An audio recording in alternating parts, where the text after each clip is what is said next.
Om Nithyananda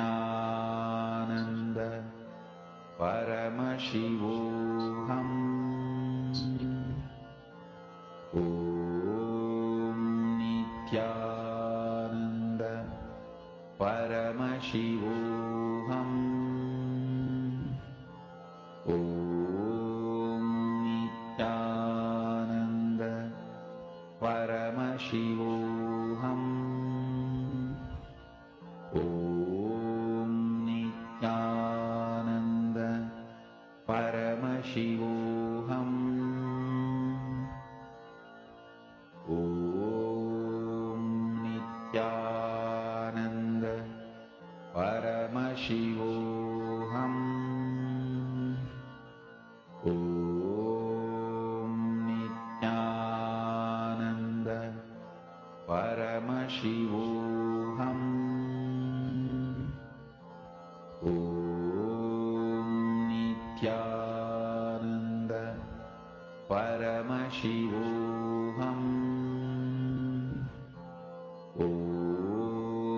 Nithyananda Paramashivoham. Om Nithyananda Paramashivoham. Om Nithyananda Paramashivoham.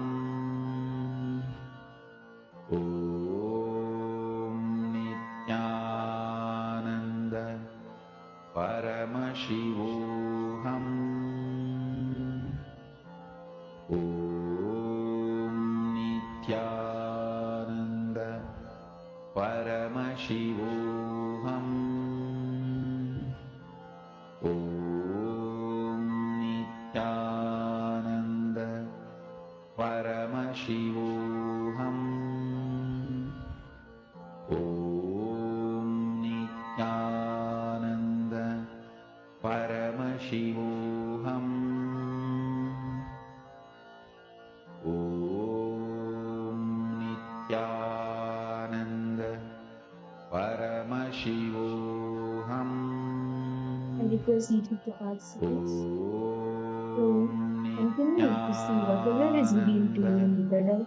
Paramashivoham. Whatever Swamiji reveals to you, start verbalizing it. Om Nithyananda Paramashivoham. Om Nithyananda Paramashivoham. Om Nithyananda Paramashivoham. Om Nithyananda Paramashivoham. Om Nithyananda Paramashivoham. Om Nithyananda Paramashivoham. Om Nithyananda Paramashivoham. Om Nithyananda Paramashivoham. Om Nithyananda Paramashivoham. Om Nithyananda Paramashivoham. Please, I request each of the participants now to slowly open your eyes. And you can put in the chat what exactly was the word that you were able to see, or was there anything that you were able to hear, see, smell? What were you able to, what was your experience? Nithyananda Shaman News, can I request each of you to post what word would you all be able to see? Om Nithyananda Paramashivoham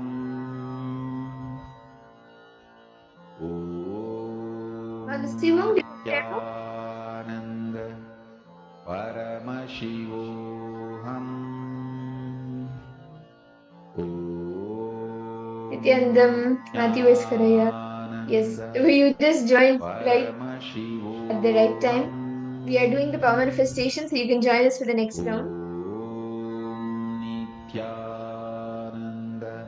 Okay, so shall we show the answer? The word that. Okay, wait, before we show the answer, anyone else, any of the other participants, would you like to put the answer? Would you like to share what Swamiji revealed to you? How did Swamiji manifest this power in you? What did he reveal to you?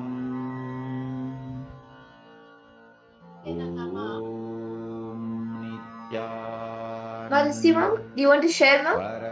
What did Swamiji reveal to you?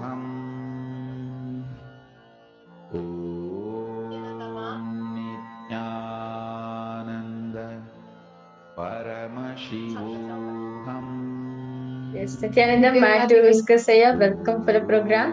How are you, Aya? Did you do the yoga today? Okay. Yes. Ma, Shema, Muse, Madhusimam, each of you can post what you were able to see. And shall we see the answer now for this round? What was the word that we were projecting? So the word that we were projecting was mango. The word mango was the word that was being projected. See, sometimes what we like when we have a word in front of us, Swamiji each individual, Swamiji reveals it in a different way. Actually, one of the innovative participants, and many of the Balasans, and actually so many times I've seen this happen. To share one example, one of the inner awakening participants, the word that was given to her was water. She told so many things, and she was she has after some time she was like, no, I'm guessing and everything. But she said like it's okay, sit and manifest. So we changed the it was not water initially, it was different things. Then when she got water, she was just sitting. She chanted the Mahavakya. She said she's able to hear waves.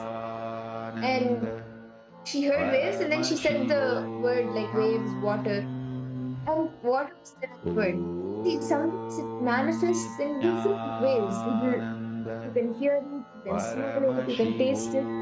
So I'm just giving to you in any way, whichever is best for you, whichever you would connect with the most. So this round we were showing mango, and let's do another rapid round of third eye reading. Yes, so I request all the participants now to please close their eyes. Matthew Eskaraya, you can join this round and do the third eye.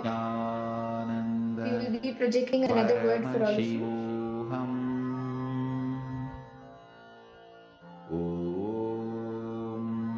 Nithyananda Paramashivoham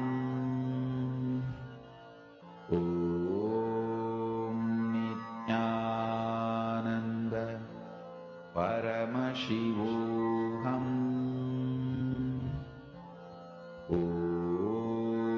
Nithyananda I request each of you to sit straight, tie your eyes. Start chanting the Mahavakya. Connect with Swamiji. Nithyananda Paramashivoham. We are now projecting a word for all of you. Nithyananda Paramashivoham. Start seeing what is this word being projected. Any detail that Swamiji reveals to you.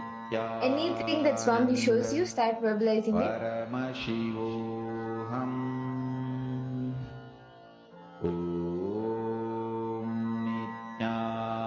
Nithyananda Paramashivoham.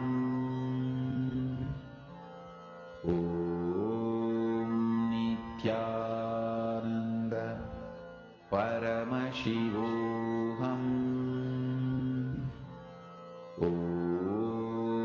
Nithyananda Paramashivoham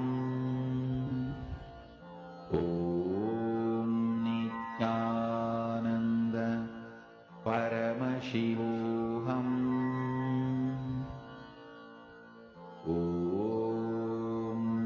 Nithyananda Paramashivoham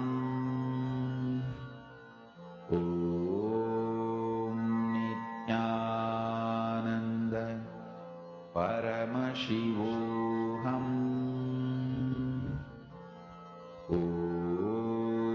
Nithyananda Paramashivoham Nithyananda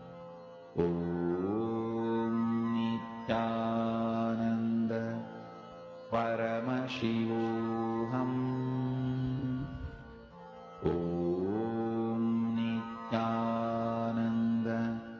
Nithyananda Paramashivoham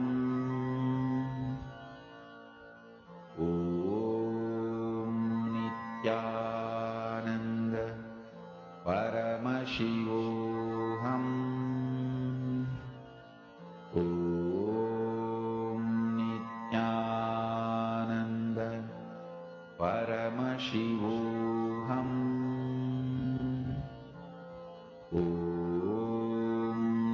Nithyananda Paramashivoham Nithyananda Paramashivoham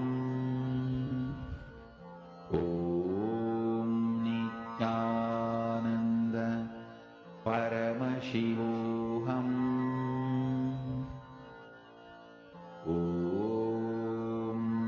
Nithyananda Paramashivoham Nithyananda Paramashivoham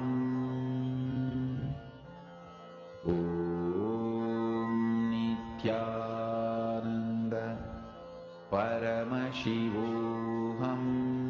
Please relax. I request each of the participants to now please open your eyes.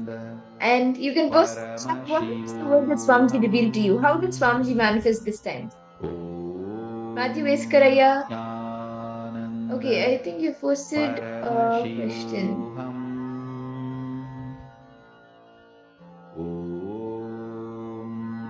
Nithyananda Paramashivoham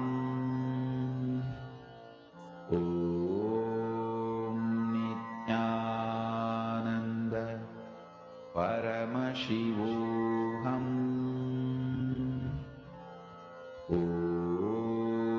Nithyananda Paramashivoham. Matthew Veskaraya, we will attend to you in just a moment. We saw your message. Can you post what you were able to see in the third? I'll come back to this right immediately after the power manifestation.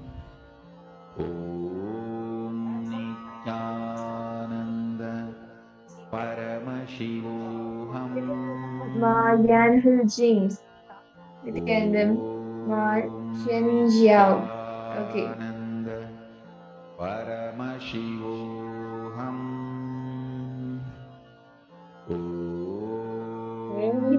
Yes, with raining and hailing, okay. Paramashivoham. What? Matthew Veskaraya, did you see anything? Ma Zen Jiao. What did you see? Paramashivoham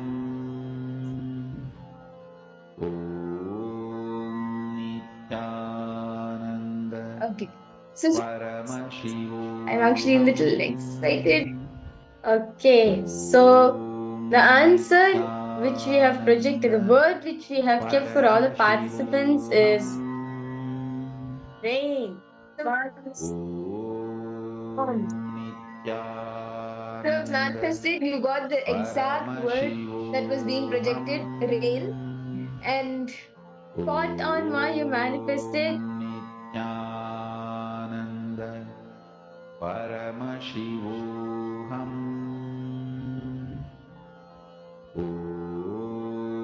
Nithyananda Paramashivoham. Yes, so great. That's amazing. Nithyananda Linking these powers, I actually was able to see that you are actually manifesting, like the manifestation is already happening in you. You just in Paramashivoham parts of your lifestyle and all the different parts of your life where you want to do something or you want to see, okay, how can I manifest it this way? Like maybe you have one desire that you want to manifest. See, okay, this option is there, this option is there. I have option A, I have option B, I have option C. All the options you have, get it from your third eye. Like you see which is possible. Just play with the powers. You will see that you actually will have a breakthrough not only in like the power manifestation as manifesting the powers itself, but I was able to see you will have a drastic breakthrough, and even your daughter will start like experiencing that same breakthrough in herself also. So I was able to see it'll actually you're manifesting, ma. Just keep practicing, intensely sit. And then part of your lifestyle. And Matthew's here will do healing for you, Aya. I understand that you're going through some things in the health. We'll give you a healing right away now.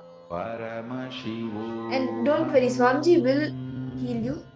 And yoga, whatever, like try doing the 12 components as much as possible, all the 12 components. Actually, yeah, I recommend you that even though you say you're not able to do the yoga asanas, right? Once you do the pranayamas, the various pranayamas are there in the Nithyananda yoga.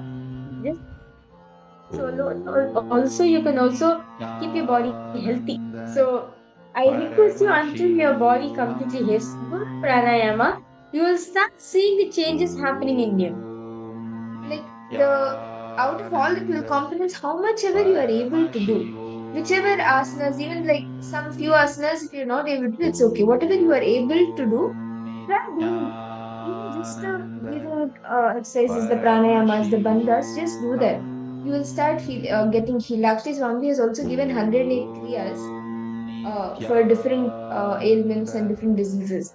So you can, whichever you feel will help you, we can share that. And whichever you feel is exactly like for, we'll do healing now and we can do a third eye scan also. And whichever will suit you the most, we can do it. But the actually, I was able to see that in Prathama Vinyasa Krama, Dvitiya Vinyasa Krama, Tritiya Vinyasa Krama itself, if you just what you're able to do, if you do that, you will start feeling much better and you will start feeling all the pain and the, especially in the ankles, everything, it will be healed. Yeah. So we'll do a healing right now. Paramashivoham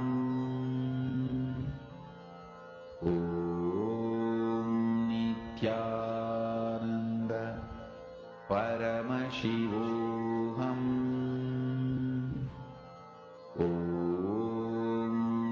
Nithyananda Paramashivoham Nithyananda Paramashivoham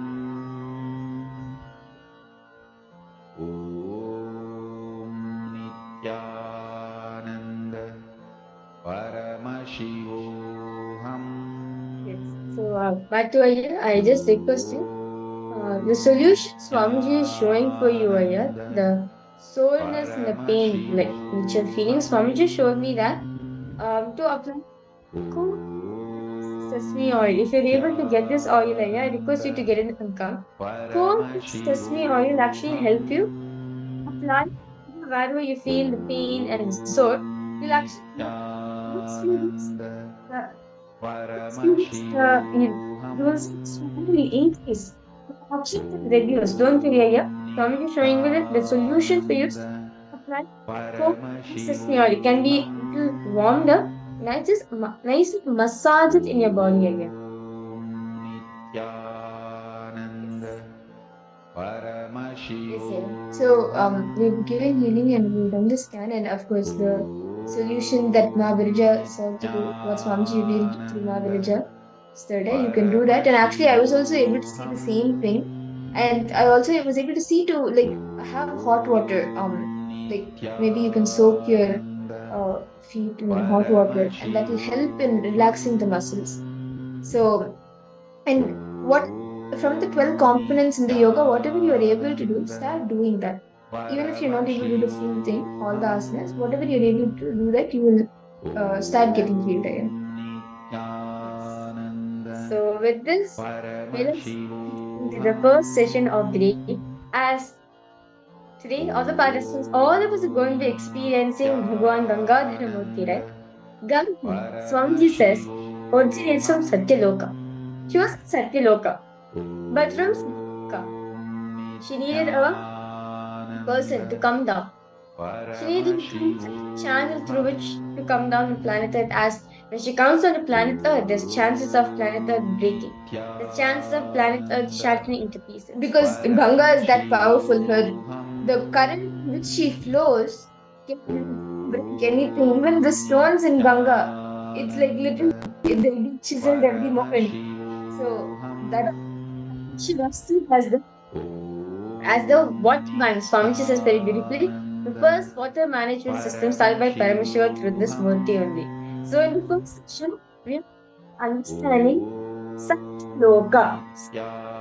So earlier learned in the previous day that it's the Loka where Brahma, Parabrahma is sitting there, and with Saraswati.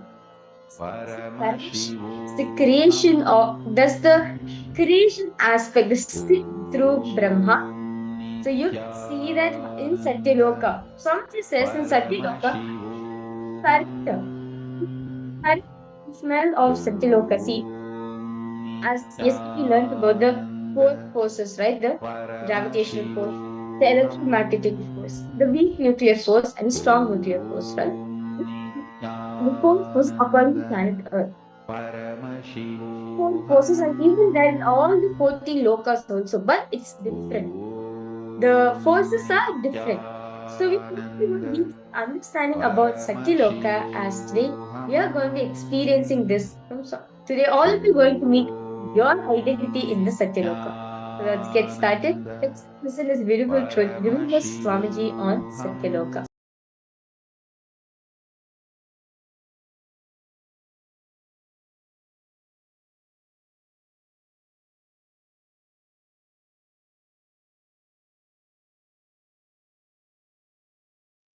There are vertical time zones, Bhur, Bhuva, Suva, Tapa, Satya.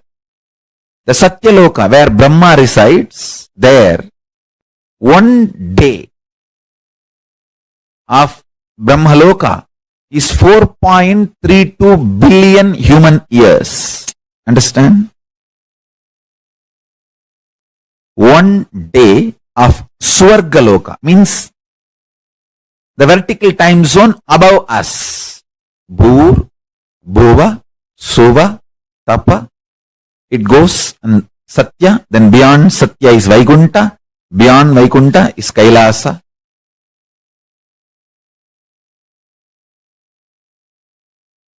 Below Atala, Vitala, Sutala, Talatala, Batala.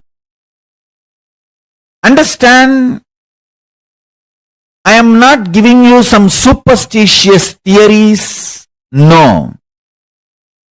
I'll give you precise understanding and experience of these vertical time zones. And understanding about these vertical time zones as a direct utility for your day-to-day life. It can bring tremendous physical health, mental health, psychological wellness, a very powerful way of existing. and above all, life of Paramashiva Jnana. You can exist embodying the space of Paramashiva, state space of Paramashiva, and manifest powers of Paramashiva. Tapo Loka is above the Jano Loka. The great yogi Sanantana, Ribu, Sanat Kumara, Sanaka, who are the great ascetics, are living there. Its height is 12 crores of yojanas. Above this is the Satyaloka, abode of the Brahma, whose cognitive mind is centered only on Satya, and who has attained the lordship over the Kalpa. Because of such powerful cognition, it's abounding in all kinds of the wealth and awe-inspiring objects and enjoyments. Its height is the 16 crore of yojanas. Savitri, the Vedas and the Upavedas are there, assuming their relevant forms above the Satyaloka. There is abode of Vishnu, Paramapada, who subdued Madhu. Its height of 4 crore yojanas. 4 crores of yojanas. The abode of Rudra, the conqueror of Tripurasuras, is above the world of the Vishnu. Its height is 6 crores of yojanas. These worlds are highly resplendent and are replete with variegated creations. Above the world of Rudra is the shell of Brahmanda, whose thickness measures 1 crores of yojanas.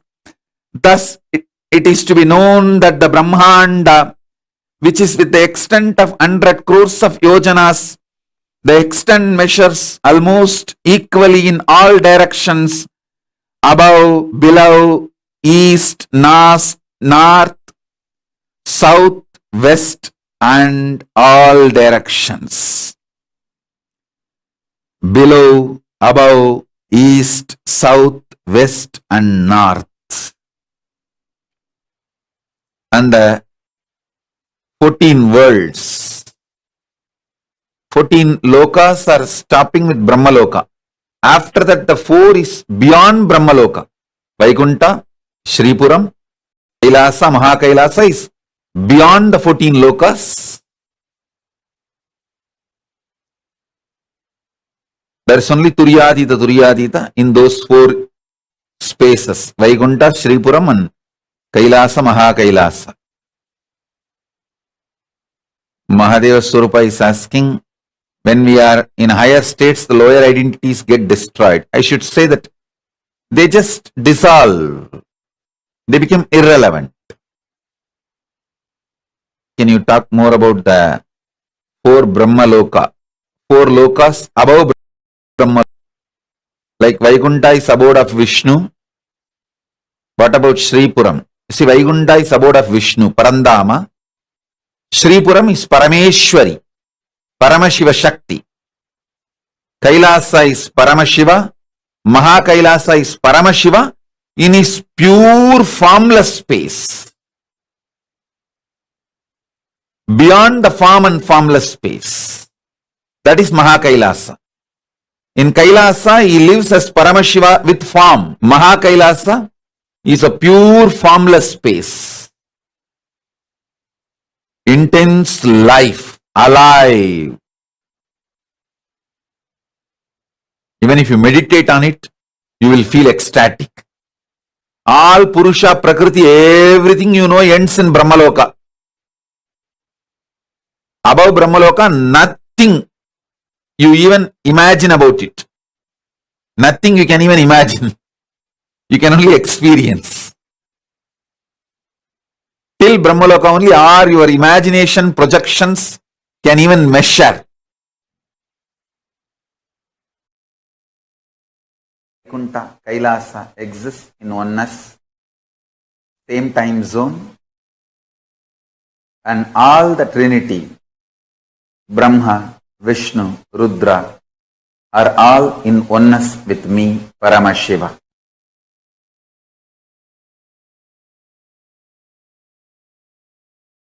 Discovering the principle. discovering the principle on which all the universes function, all the dimensions and planes, 11 dimension, 14 plane. Actually, 3 planes fall in one dimension itself. One plane does not fall into any of the dimensions. 14 planes, 11 dimensions. All of them function on one principle. For example, if you are habituated for New York lifestyle and enter into old Varanasi, you will have a big cultural shock. If you are habituated to old Varanasi and enter into London, you will have a big cultural shock.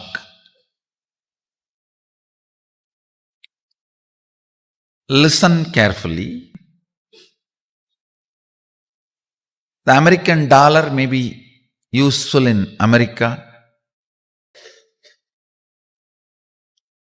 Indian dollar may be, Indian currency, rupees may be useful in India.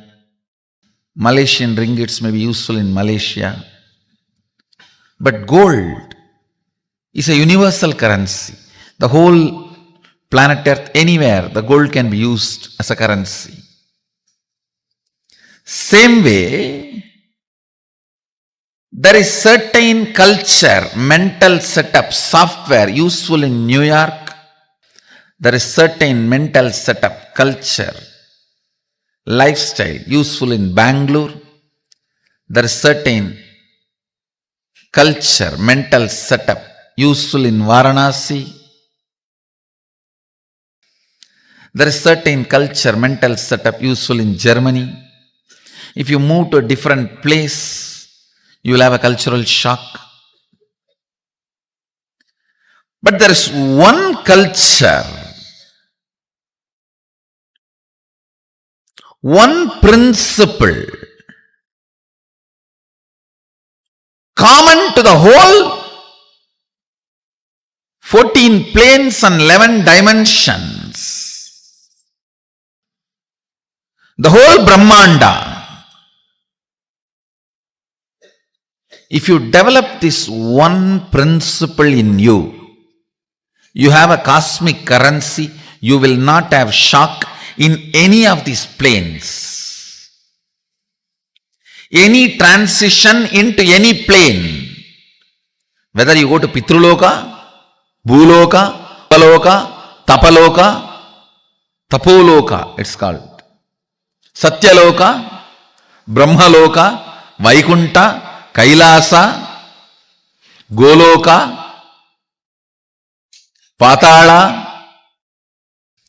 It is like you have cosmic currency.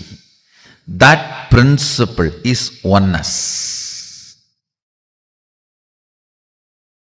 Listen intensely. If you start building the depth of oneness in you, cognition of oneness in you, even your struggles will liberate you. Your breathing becoming intense, especially through certain activities, opens up those dimensions, those planes, and your brain awakens the ability to have access to those dimensions. Listen. Now, you are intensely listening to this truth, and even if it is going above your head, you are trying to let me.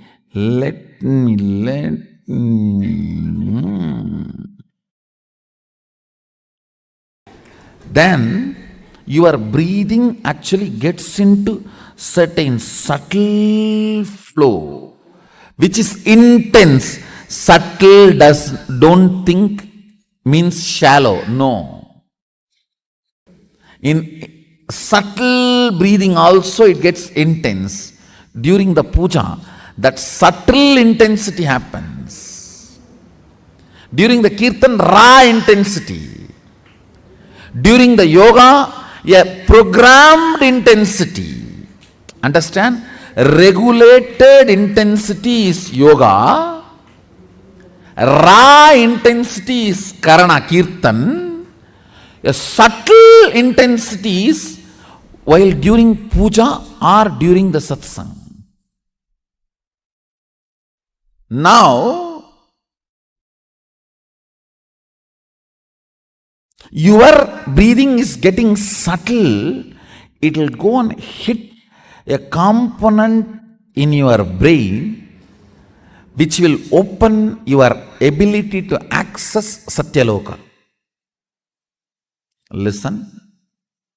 Each of the activity and the prana intensified through that activity opens up a component or a part of your brain construct which gives you access to the different dimensions of life.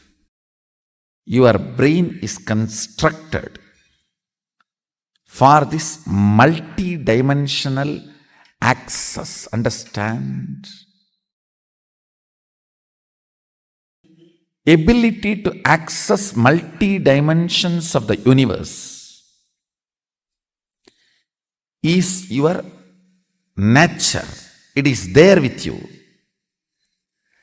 Just the breathing need to be intensified through different methodology to open up those dimensions so you can have access.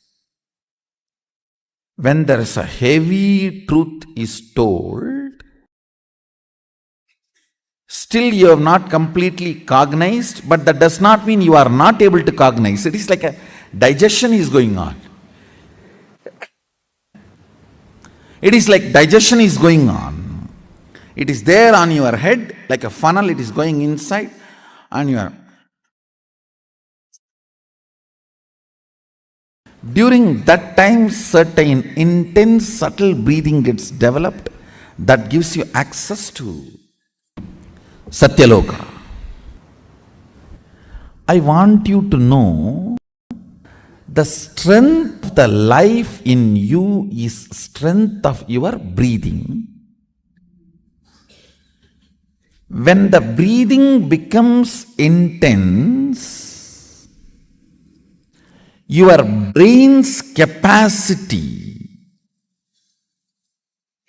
to cognize all the other planes opens up. It is like cracking the code, cracking the passcode. Listen, if you are experiencing oneness, it is Maharloka. If you are experiencing oneness during the multiple expression, even though there are many people, but you know you are in all of them, that is Janaloka. Even if you listen to these powerful cognitions, you will be irreversibly empowered.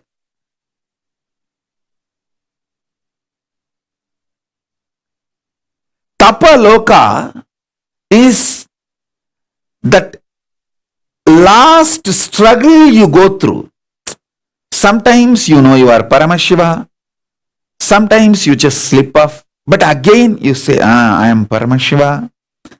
That space is the Tapoloka. An absolute surrender. Whether I am remembering, I am manifesting Paramashivatva, or I am deluded, I surrender both to Paramashiva. When you take that decision, you are lifted to Brahmaloka. You move to the Brahmaloka, the deep surrender. lifts you to Brahmaloka. So understand.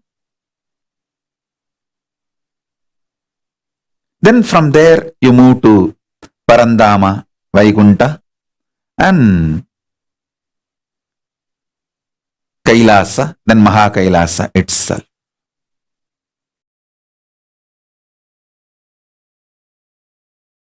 If I raise to Brahmaloka, is it possible to fall back again to Bhuloka or Bhatalaloka? Don't worry. Even if you raise up to Swargaloka, very rarely people fall back. Otherwise, usually 99.999% of the people only go higher and higher and higher. Exemption, rare stories only this falling back. Like sometime rarely you hear some fellow raped his own mother. It's like a rare exemption. Like that, some rare people fall down from Swargaloka to Bhuloka.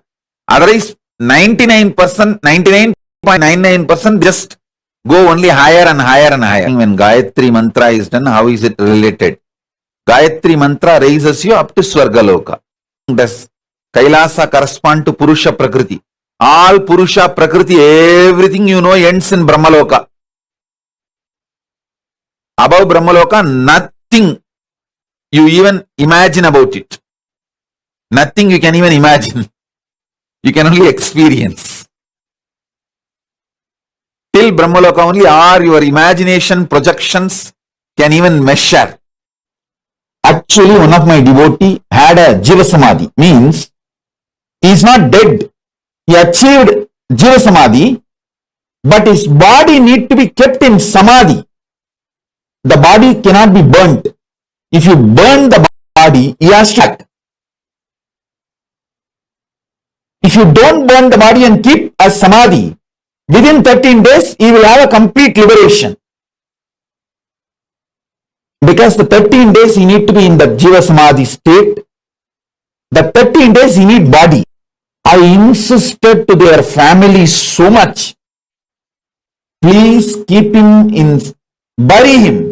Don't burn him. Don't burn the body. Bury his body. They were so angry with me. They showed their anger on me, on that fellow. They burnt the body.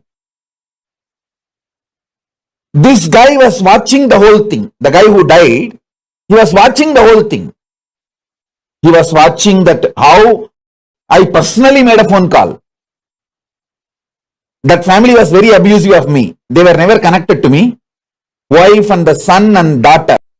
All three were not connected to me. They were abusive of me, but I made the phone call and said, understand, our relationship is different. He achieved Jiva Samadhi.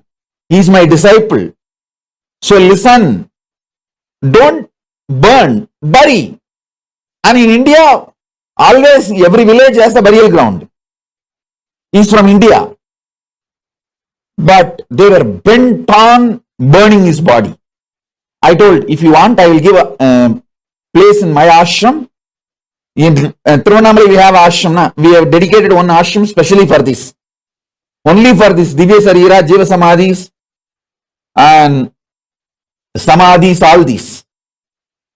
Videha Samadhi, all, just for that we dedicated 10-acre land in Tiruvannamalai.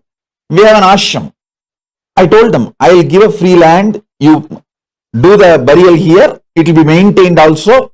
Every once in a year you can come and do the Shraddha or Maheshwara Puja. They were so angry. Not only they refused, they were even abusing in the phone call. I said, all right, I have done this as my responsibility to my disciple. That's all. They finally burnt his body. And that burial ground, that guy who burns the body, next day when they go for the ritual of pouring the milk, he said the whole skull, the head and the backbone, spine is not burning. How much ever wood he was putting, it was not burning. The main spinal cord and the head, the full skull, it was not burning. So finally he has to crack, even after cracking it was not burning. When that happened, these guys were frightened. Then they called and messaged me. I said, nothing can be done now. You guys face. He became that guy who died, who had a Jiva Samadhi. He became so angry because now he is forced to take one more birth. He is free to have his choice of birth, but he is forced to take one more birth. Instead of getting liberated, he became so angry. He just told me, Swamiji, give me the Brahma body just for 1 month. That's all I want. I'll finish this fellow. He went on the kind of the riot he did on that family. He destroyed the whole family. The son got divorced, daughter got cancer, and the wife became mad. All just in 1 month.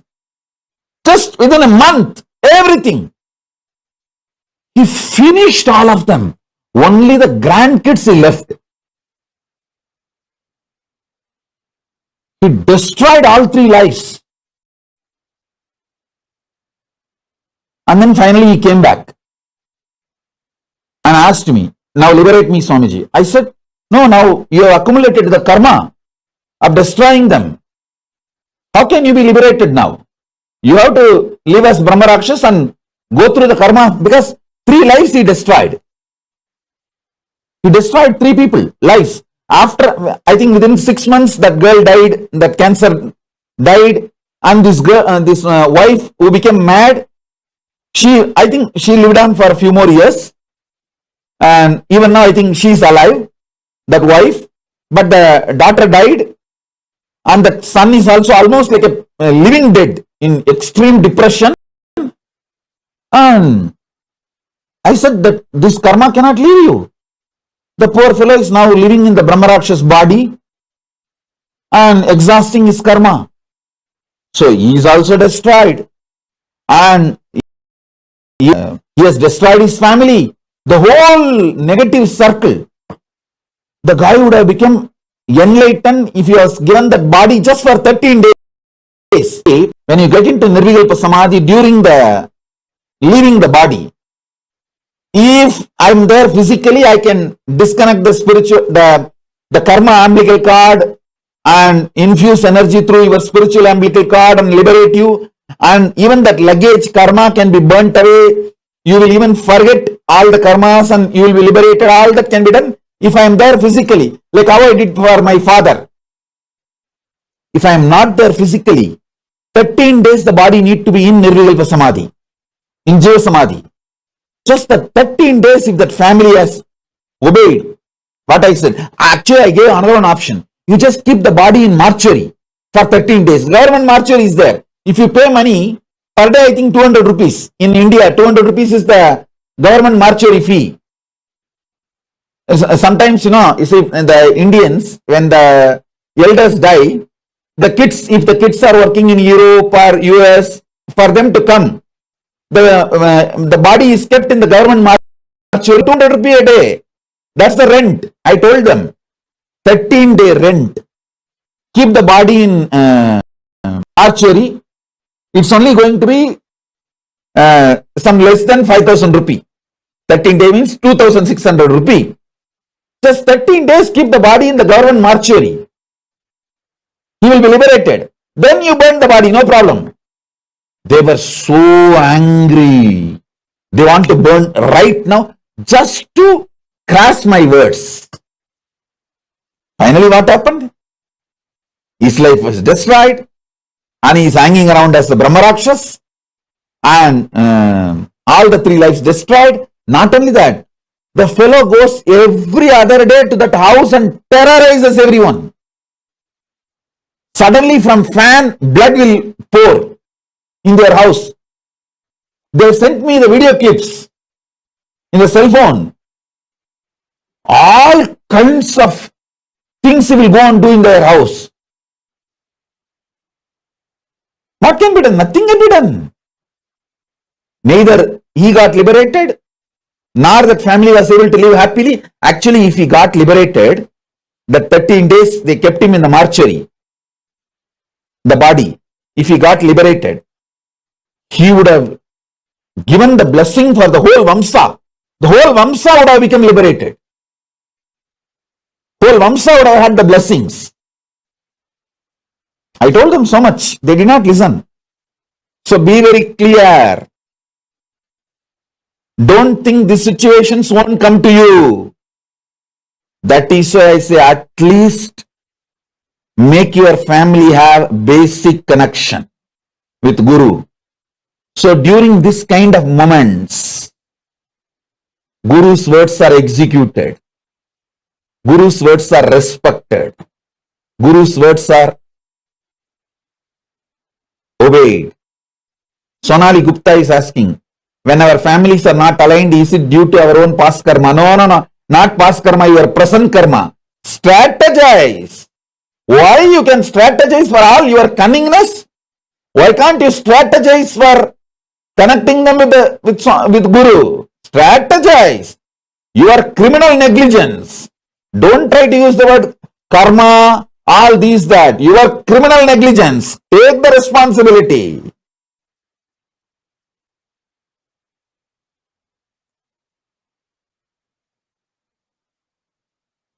Hiranmayi Mulukutla is asking, can Swamiji, can son be made out of depression and give Shraddha to his father? Nothing can be done. Don't think you can give a new idea. Now Brahma Rakshas is, even if he knows that you are giving this idea, he will come to your house, save yourself, lock the door.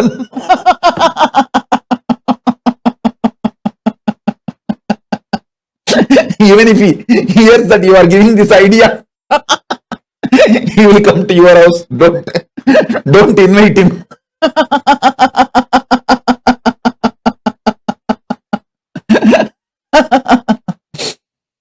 Many times people think these are all stories. Listen. You need to know very clearly. If you are going to some ordinary gurus who teach some pranayama, yoga, and some teacher level, you don't need to worry about all these things because you are never going to achieve Jiva Samadhi. That risk is not there. But with me, the risk of you achieving Jiva Samadhi is there. So better listen.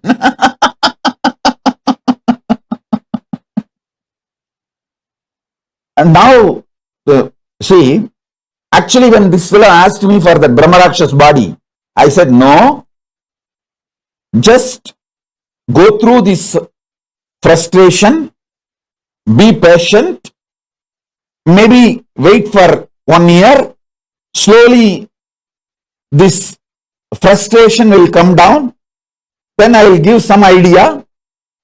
Actually some solutions can be done, like people who are brain dead. The Brahmarakshas can enter into their body, and once they occupy that body, that person will die, and this person also can be liberated from that body, and that person who was already in that body, both can be liberated. So I told him, wait, I will arrange something like that. I will inform you, and don't go for this Brahmarakshas body. You are in frustration. I told him, in frustration, don't take the decision. But he was not ready to listen. And he already had a Jivan Mukti, so he has a freedom to choose the next body. In the frustration, he chose the next body. What after achieving Nirvikalpa Samadhi, how can I not have a liberation? Who are the fellows who stopped my liberation? Come on, let me see. What can I will show what can I do. I told him, don't wait. You are in the frustration. Actually, when the Nirvikalpa Samadhi starts, since it got a fire. So you need a body for that fire to spread and burn all the biomemories. I told him, marriage cannot be stopped just by stealing the comb. But you are getting angry to the people who stole the comb. Actually, we can find a solution. I will get you some solution. Wait. But the guy was not ready to wait. In the frustration, he took the decision. So what to do? Now he's hanging as a Brahmarakshas.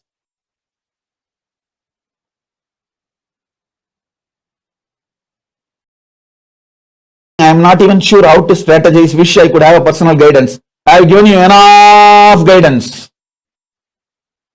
I have given you enough guidance. Sit and strategize. Why? When you guys marry, you strategize.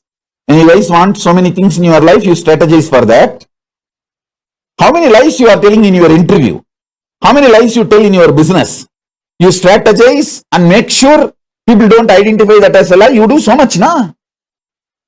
Then why can't you strategize to connect them with Guru? Because you think, when I say connect them with me, you think it is for benefit I am telling. Rot! If you think it is more for my benefit, no. That fellow also, when he had the body, he was thinking, it's for my benefit I am asking him to connect the family with me. So that is why he is in a mess. Don't think these are stories. Actually, I don't want to reveal their name because they are anti-me. They will get more agitated if they know I revealed their name. Not only that, now, every time when these Brahmarakshas come to their home and makes a mess, they send me the cell phone clip and ask me for a blessing. But I can't do anything. That fellow, that Brahmarakshas, is so powerful, he actually puts signature on the wall. He puts signature on the wall. They say that in wall, suddenly the signature appears, Swamiji, his signature. When he was in the body, how he used to sign, the exact signature appears in the wall.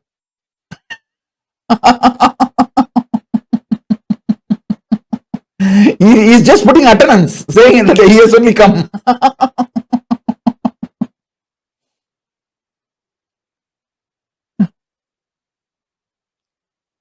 Actually, our Ohaya Shivananda, she made me as a decision maker. If she is unconscious in the hospital, if she can't make decision, whether to remove the life support or anything, I should be the decision maker. She made a will. That's great. But after that, how the body should be dealt, naturally, it will not be in my hand. Even if you write a will, it will not be legally in my hand. It will be family's hand. And in India, nobody bothers about will and all. Once they burn the body, even if you have a will and go to the court, judgment will come after the whole family dies.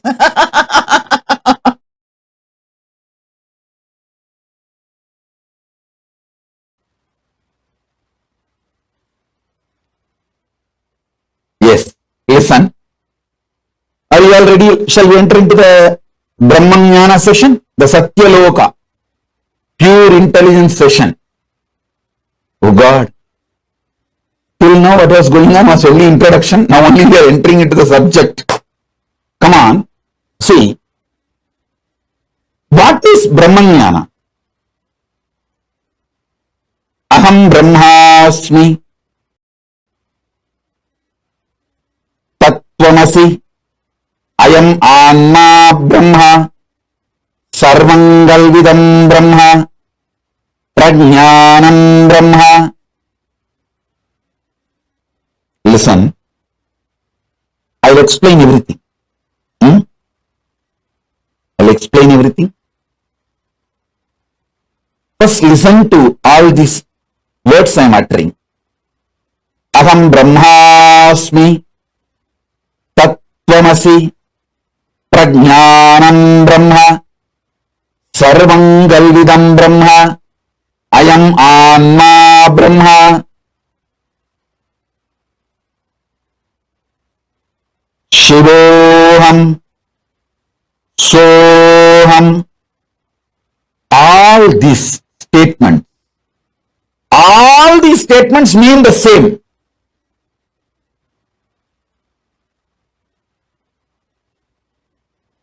These words are all called Mahavakya. This is the pure Brahmanyana. This is the pure Brahmanyana, Satyaloka.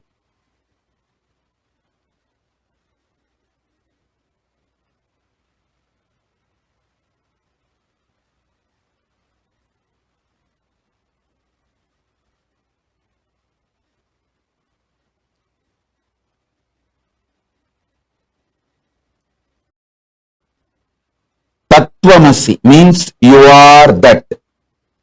Aham Brahmasmi means what you experience as I in you. That is the ultimate.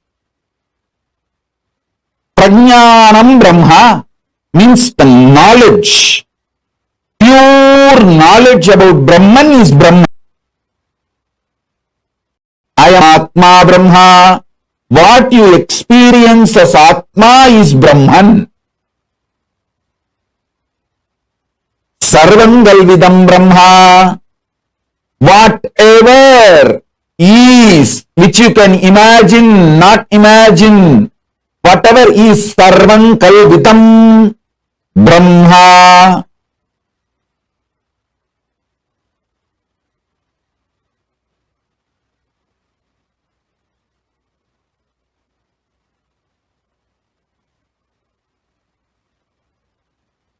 All of you please listen. Complete attention please. Prajnanam Brahma means complete knowledge about Brahman is Brahman. Sarvam Kalvam Brahma, everything exists. You know, you don't know, everything is Brahman. I am Anha, your very soul, core is Brahman. This knowledge leads you to Brahmaloka, space of Parabrahma. Listen. Satyaloka and Brahmaloka is one and the same. Even if you reach Satyaloka, that's enough. From there, automatically you will merge into Parabrahman. Making this truth not as first priority, but only priority, takes you to Brahmaloka. Now, whatever I said, these few words, whatever you can capture, whatever you understood, type it. Then I will take you to the next step. Listen.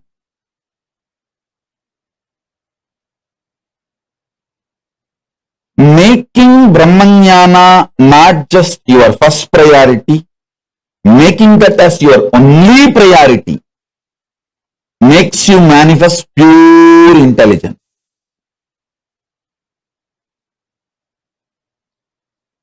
Come on. Sit with this one truth.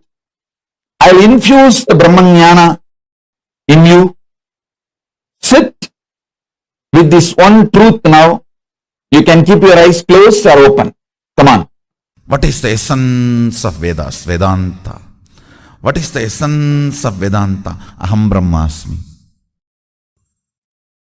Oh, there are so many thought currents in Vedas. Like you have multiple births and you have karma and you can be liberated. You can avoid birth and death cycle. If you want, you can have even conscious birth and death cycle. And this is cosmology. This is self-jiva. And this is God, Ishvara. So much of concepts. Finally, the essence. If you ask, essence of the Vedas is Upanishads. Essence of Upanishads is Vedanta. Essence of Vedanta is Aham Brahmasmi. If you start cherishing the idea, I am eternal, means you are eternal. Aham Brahmasmi. Start cherishing the truth. Aham Brahmasmi means you are eternal. Whatever you feel as you is eternal. When you start cherishing this truth, everything else is impermanent. You will see all the psychological, physiological, neurological ups and downs in your life drastically reduces.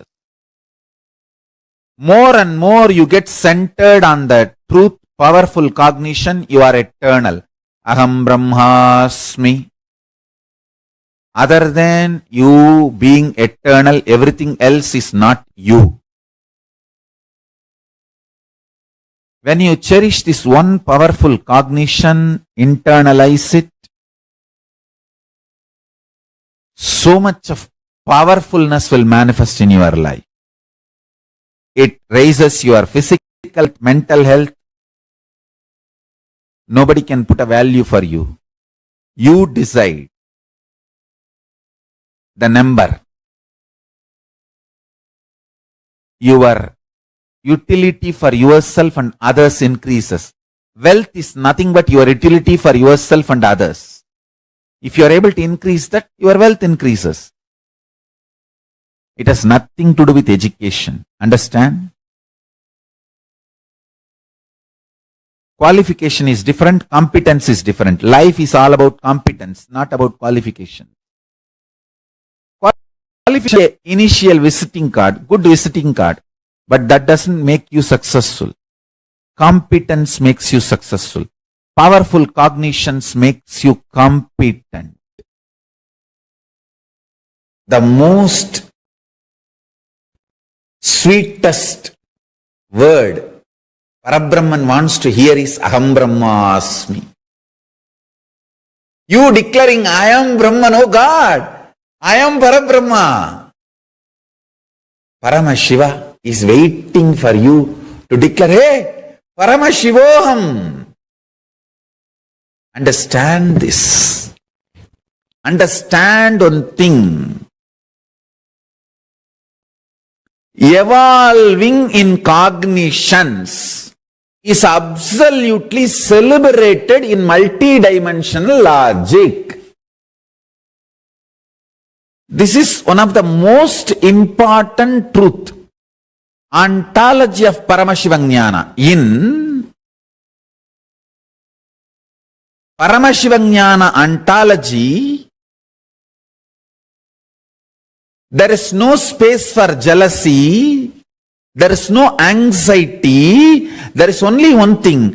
If gods are anxious, they may be anxious for you to become them, you to realize oneness with them, that's all.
ओम आनंदेश्वरा हर हर बोले आनंदेश्वरा ओम आनंदेश्वरा ओम आनंदेश्वरा हर हर बोले आनंदेश्वरा ओम आनंदेश्वरा ओम आनंदेश्वरा हर हर बोले आनंदेश्वरा ओम आनंदेश्वरा ओम आनंदेश्वरा हर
नित्य गंगाधरा हर हर बोले आनंदेश्वरा गंगाधरा नित्य गंगाधरा हर हर बोले आनंदेश्वरा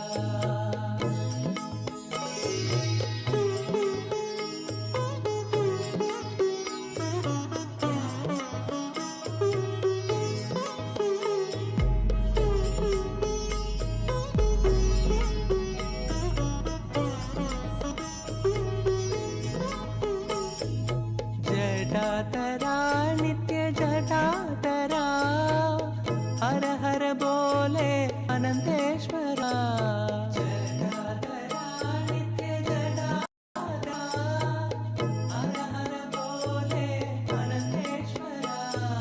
जटाधरा नित्य जटाधरा हर हर बोले अनंतेश्वरा जटाधरा नित्य जटाधरा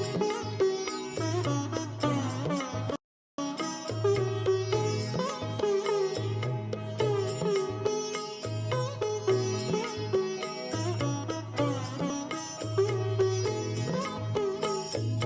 सोमेश्वरा नित्य सोमेश्वरा हर हर बोले आनंदेश्वरा सोमेश्वरा नित्य सोमेश्वरा हर हर बोले आनंदेश्वरा सोमेश्वरा नित्य सोमेश्वरा हर हर बोले आनंदेश्वरा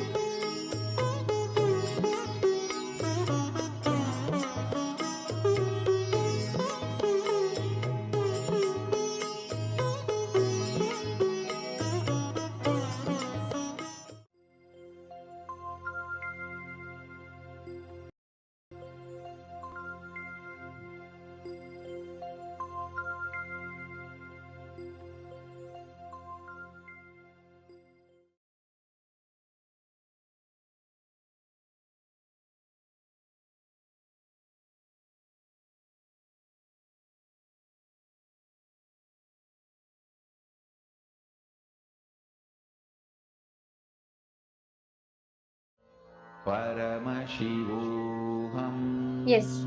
Nithyanandam, to all participants, that was a very beautiful session given by Swamiji on truths of Satyaloka. Can what the each and every one of you understand? Wow, I see so many participants logged in. Chandrasekharaya, Nithyanandam, Mashukrendra, Nitya Lingo, Bhavanaya, Nithyanandam to you too. Ma Sumati, Nithyanandam, my Gabriel Harris, how are you? Nice to meet you, Ma Mihri. Wow, so many parts. Saralananda. Okay. Yes. So what are you from this session? What clicked with you the most? So many participants are logged in. Wow. Paramashivoham.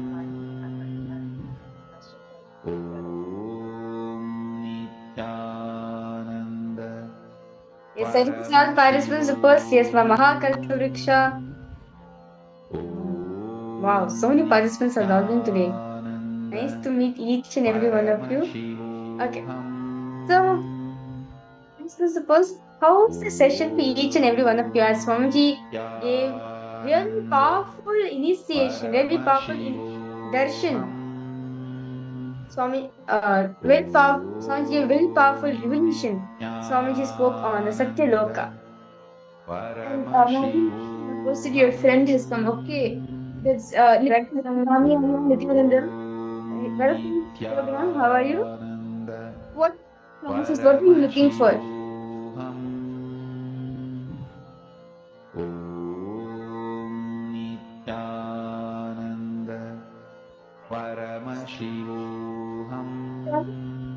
What you're looking for to manifest, we can actually help you more with that as well in that aspect. Okay.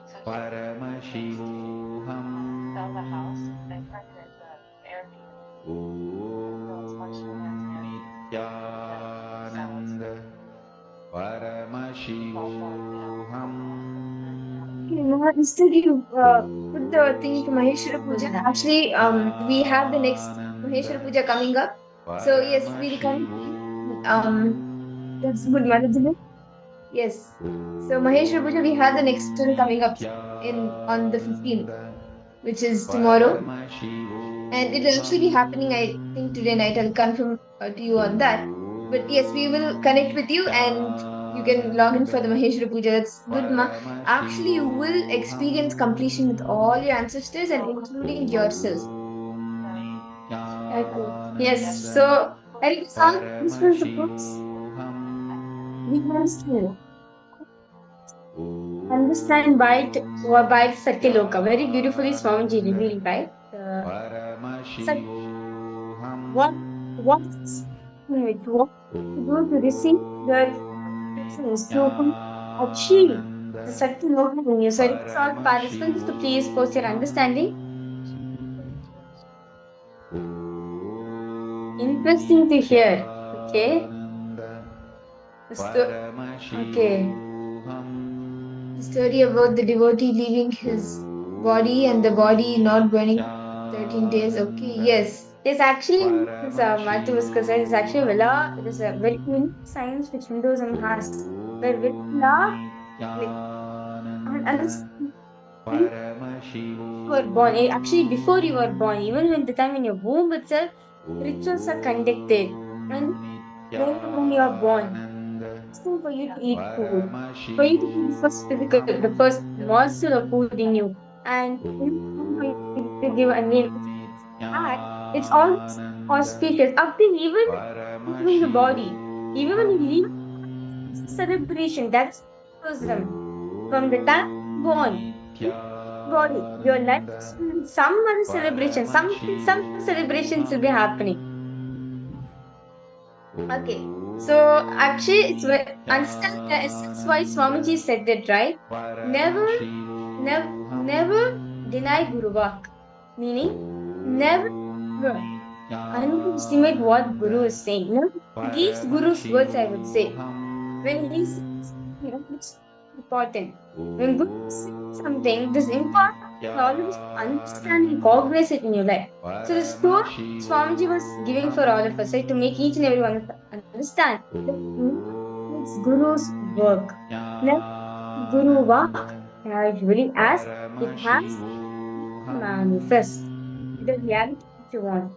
If you follow and if you listen to the Guru Vak, whatever you want to manifest and much more than that will manifest. But if you miss Guru Vak, like if you do not listen to the Guru and you consciously decide, okay, no, let me just do the opposite. Even if the Guru warning you, then whatever you have also will be lost. Whatever is there in you, whatever you feel, okay, you listen to Guru Vak for, you will not get that also. So, okay. I think let's understand deeply about Satyaloka. As we learned yesterday, right? Each of the lokas, each of the vertical time zones has powerful cognition for you to read loka. Has some powerful cognition with loka. Swans given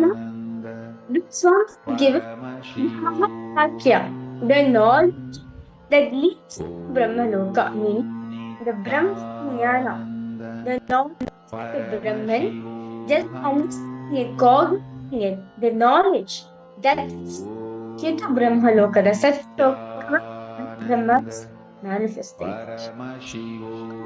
Mahavakyas, there are multiple. A few. One is Aham Brahmasmi. You may or may not have heard it. Aham Brahmasmi is one of the Mahavakyas. Actually, how all of us, Swamiji has given the Mahavakya of Om Nithyananda Paramashivoham for all of us to manifest powers.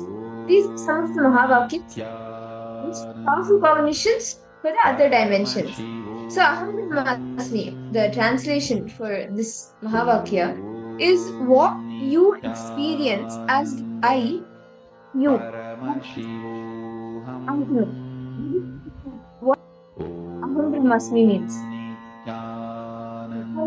Next, Brahmasi. Mahavakyas are the mantras. These mantras read at certain frequencies which will actually allow which teach particular loka. So these Mahavakyas take the mantras of this will take you to Brahma Loka. So it's like Brahma means your knowledge about the Brahman is Brahman, the ultimate.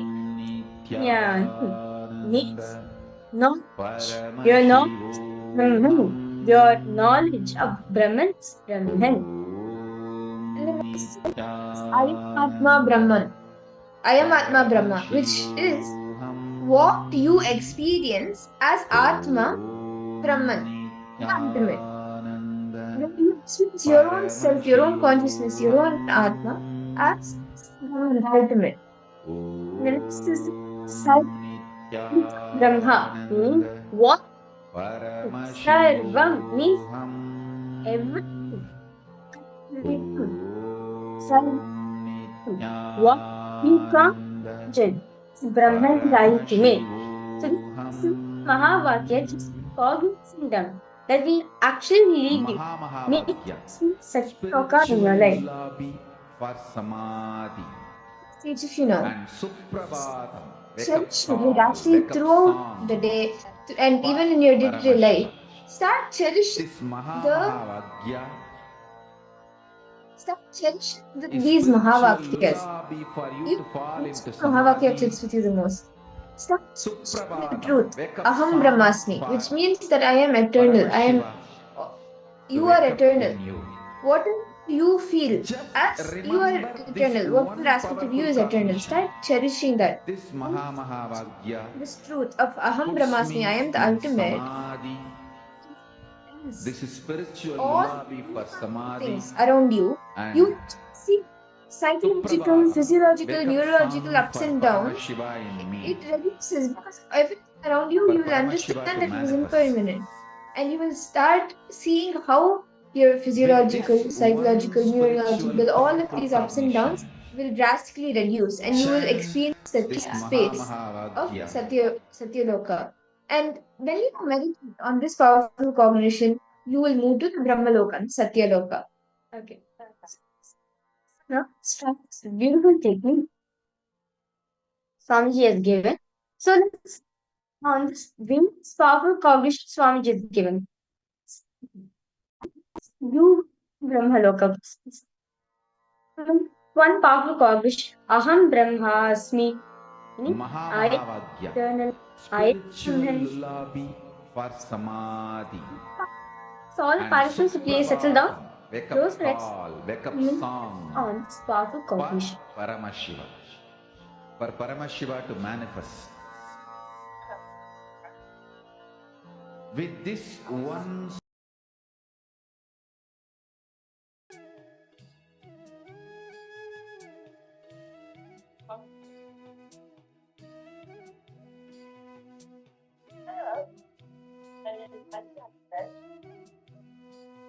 Okay, great.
Yes.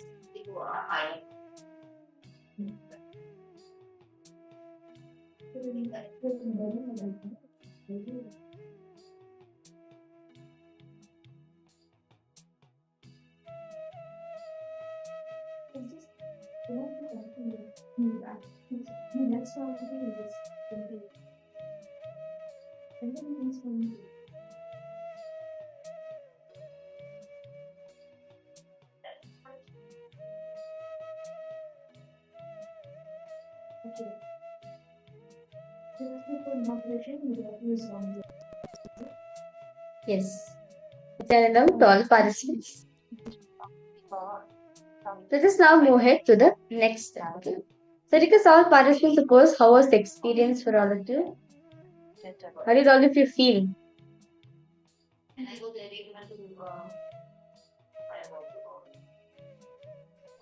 Amazing? Anything?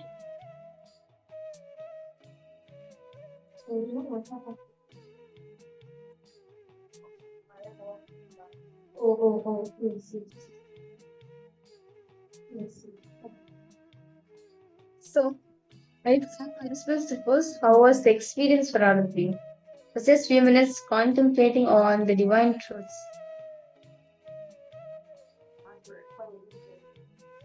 Okay. So, now this is how each of the Mahavakya Swamiji has given, right? Yes, Nithyananda Marwa, nice to see you for a program. Wow. So understand each of the Mahavakya given by Swamiji. It is for each and every one of us to understand that you can experience the 14 lokas. You can experience the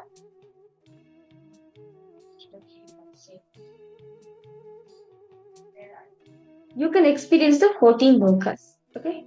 So let's now move ahead to the next step process Swamiji has given.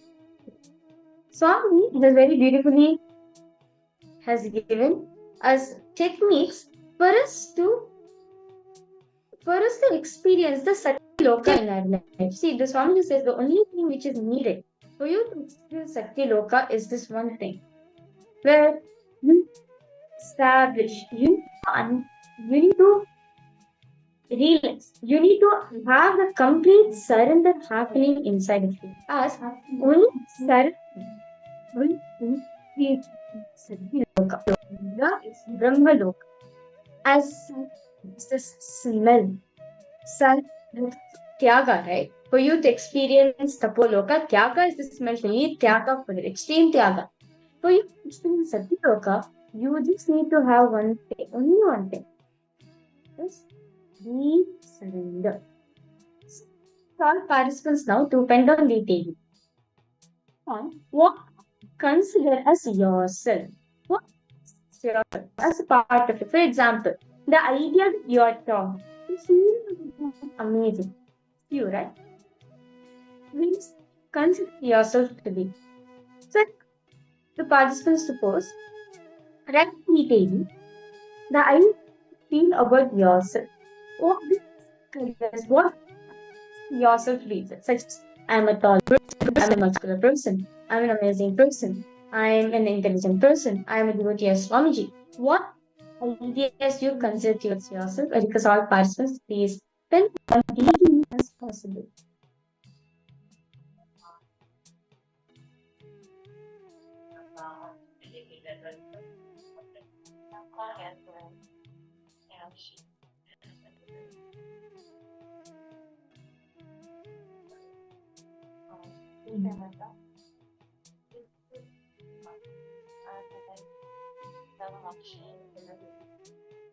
Just spend on detail.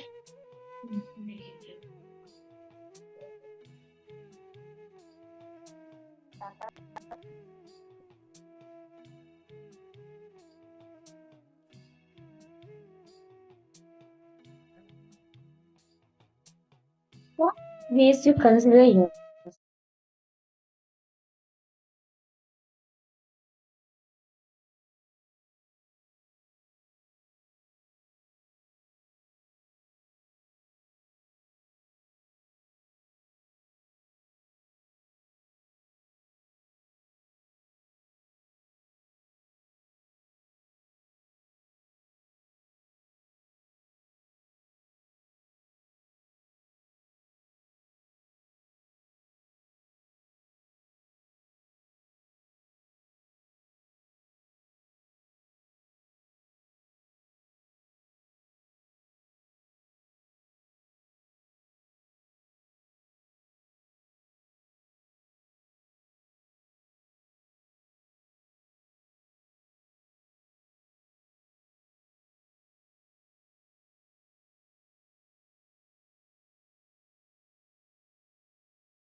Yes. To all participants, are we audible for all of you? Yes. We would like to apologize for all the participants that due to technical issues, all of you are not able to see the slides. But surely now we'll be continuing. Okay. So as we were saying, okay, Nithyanandam, if I'm audible for all the participants, please say a yes. Please say a yes in the chat.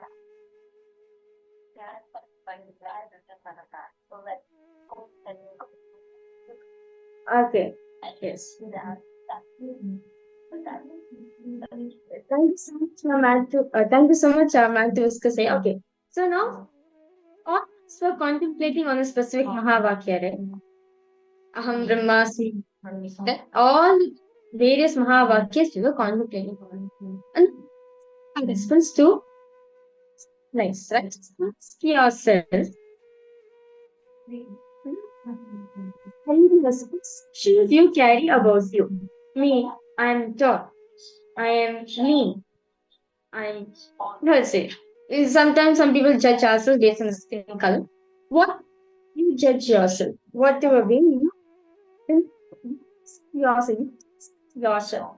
Please write it down. For example, you're tall. You feel you're amazing. You feel you're intelligent. You feel like you're Swamiji's devotee. Or you feel you're Paramashiva. Or anything you carry about yourself. Okay, detail write it down. Let's spend this few minutes and we write down ideas to carry about yourself as when you set new ideas. You see your experience such Loka today. Let's get started. All participants, please write this down. 2 minutes. What ideas you carry about you?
All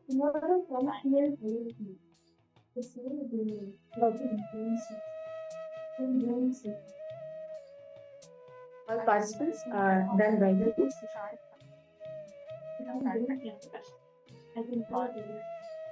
so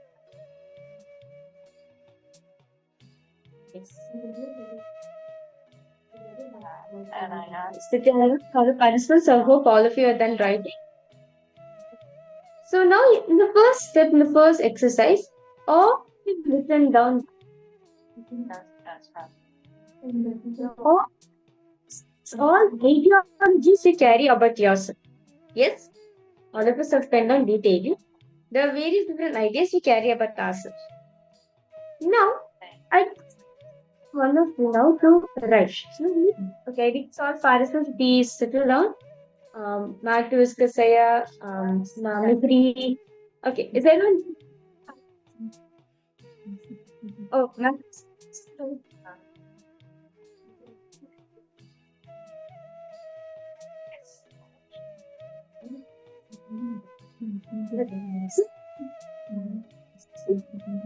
Reading, right? All things carry about yourself. Participants to mark each of the things, like ideas you carry about you, if internal or not.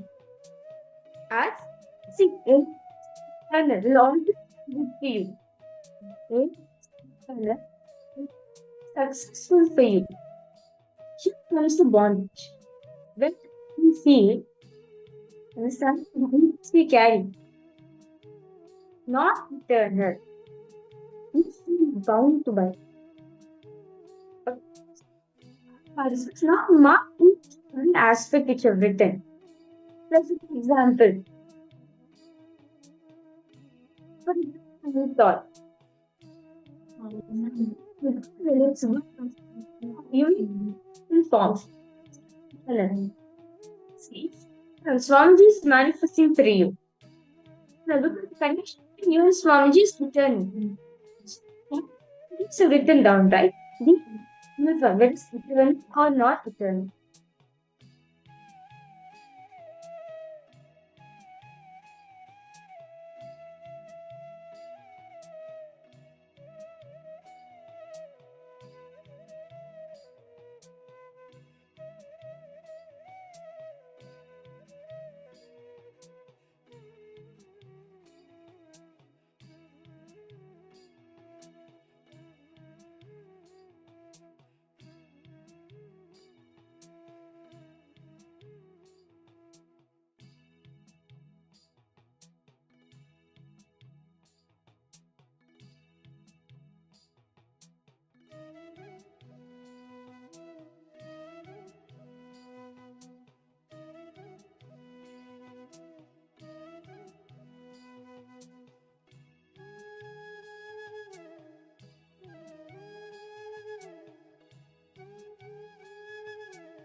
I am talking about what is directly going to be useful for you.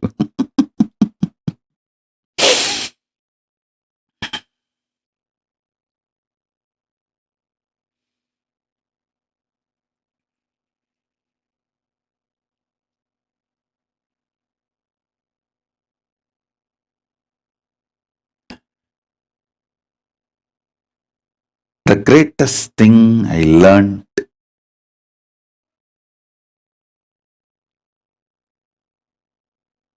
is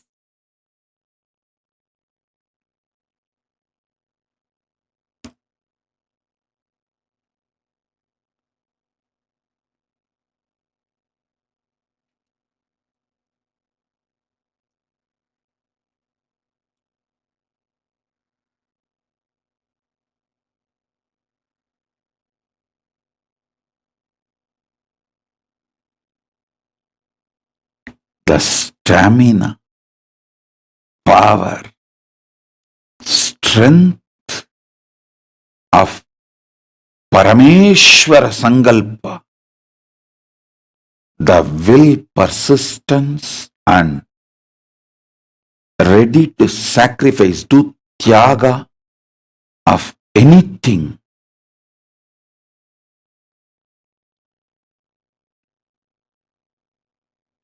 for that purpose.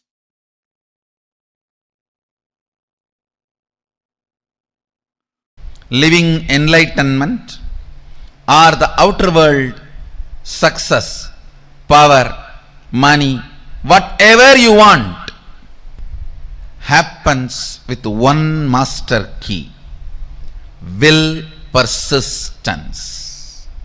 Listen.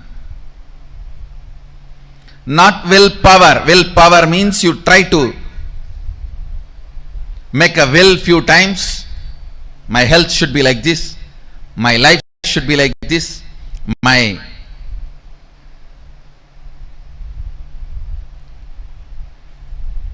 business should be like this. You make few will with the clear idea it is not going to be successful. And when that fails, you think, oh, it is not for me. This is not for me. And you collapse. That is what I call willpower. Actually, it is will arrogance.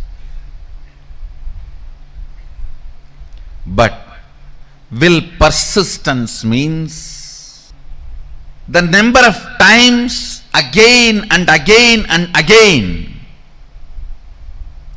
your ability to create the will intensely is will persistence. Your will is made out of the material called persistence. Please understand.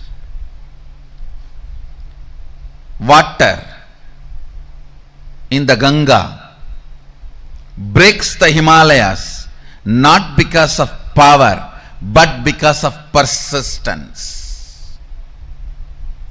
Not because of power but because of persistence. Whether it is the inner world,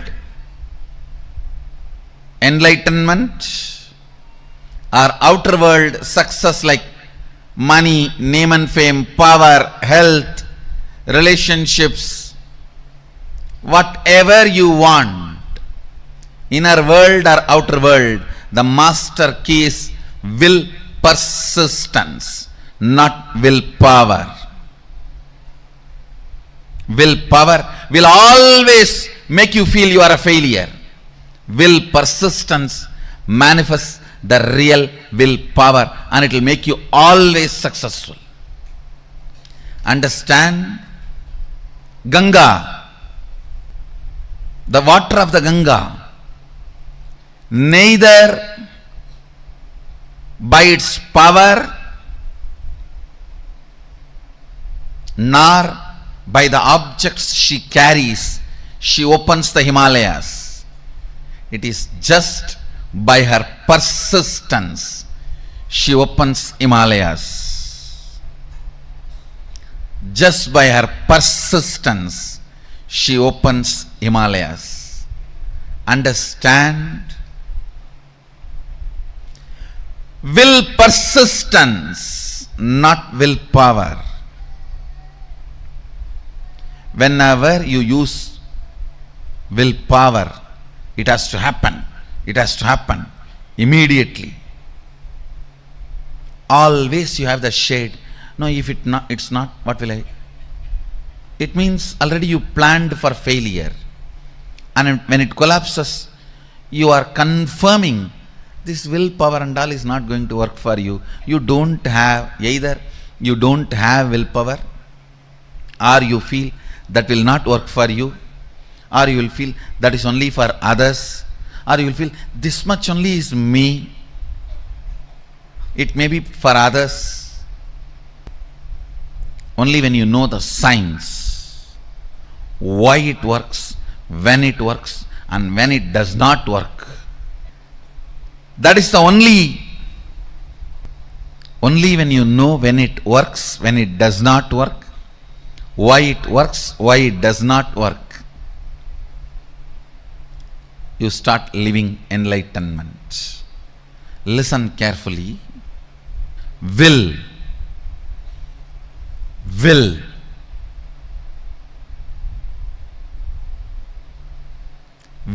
persistence means manifesting enlightenment and powers. If you decide to persist, that moment power starts manifesting. You don't even need to spend your whole life on persistence. Persistence is your decision without self-doubt. Persistence is your decision to persist. Persistence is your decision to persist and being sure about it. Willpower, when you use just will, you are not sure about you. What will happen if it goes this way or that way? With will persistence, you are sure anyhow how you are going to be.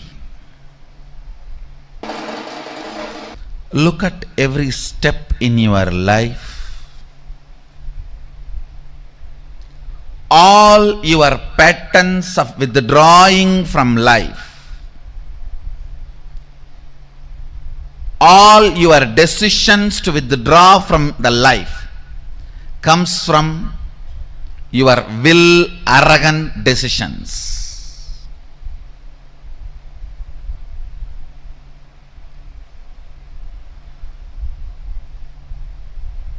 All the life involvement decisions comes from will persistence. I tell you, whether inner world or outer world, life is all about how much you are intensely getting involved. That's all.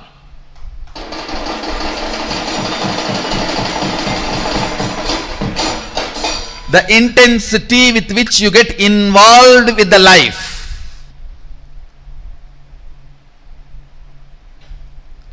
Intensity with which you get involved with the life.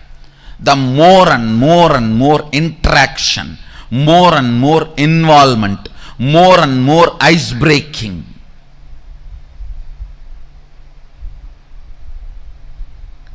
Will persistence is all about life. Life is all about will persistence.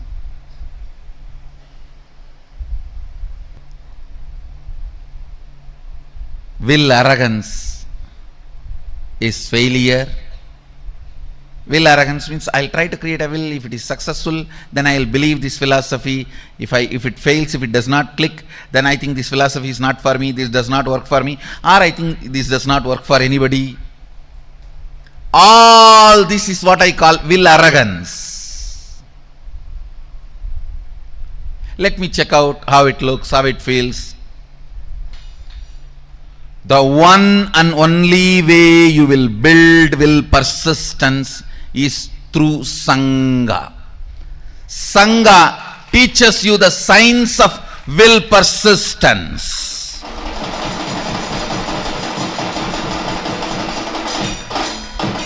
I tell you, stupid are those who say, oh, what is there in building temple outside? God is everywhere. And why do you put all your time, energy, money in all this? I tell you, when you build a temple outside, all the things required for it, creating a sangha, creating, inspiring people, enriching, causing, everything, teaches you the science of will persistence, and you become enlightened. By the time Sadashiva sits on the temple you built outside, he already is sitting on the temple which you built inside.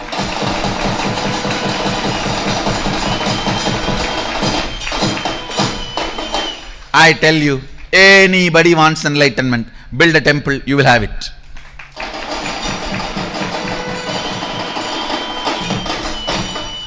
Because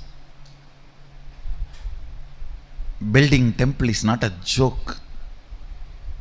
You need to work with so many people. So much of involvement with life is required. And I also commit with you guys. Get involved with life. Get involved with Sangha in a very organized, systematic way. I am responsible for your enlightenment and manifesting powers. When I say I'll do it. When I say I'll do it. Will persistence does not take time as you think before practicing will persistence. You always think, oh God, will persistence means I have to persist whole life. Actually, your whole life is nothing but the moment you have in your hand. Persist in that few moments you have in your hand. That's all is required.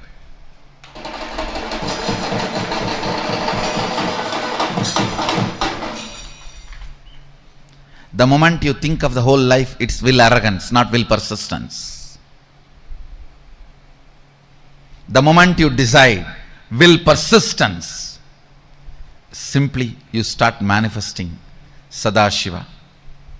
When I say the word will persistence, I do not mean you need to sit for years and years and years. No.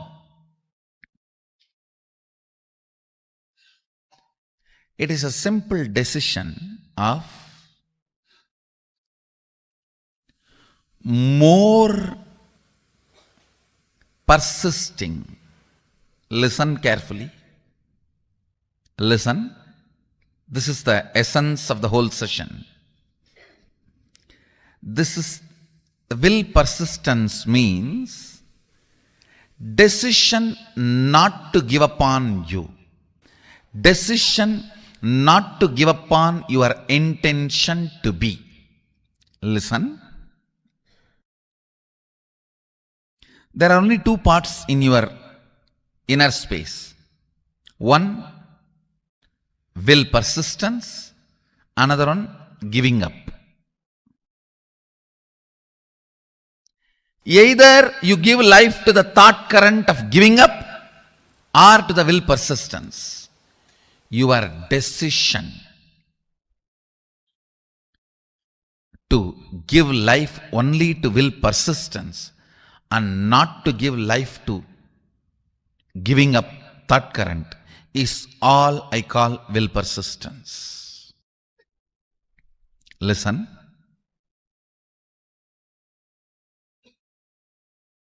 Actually,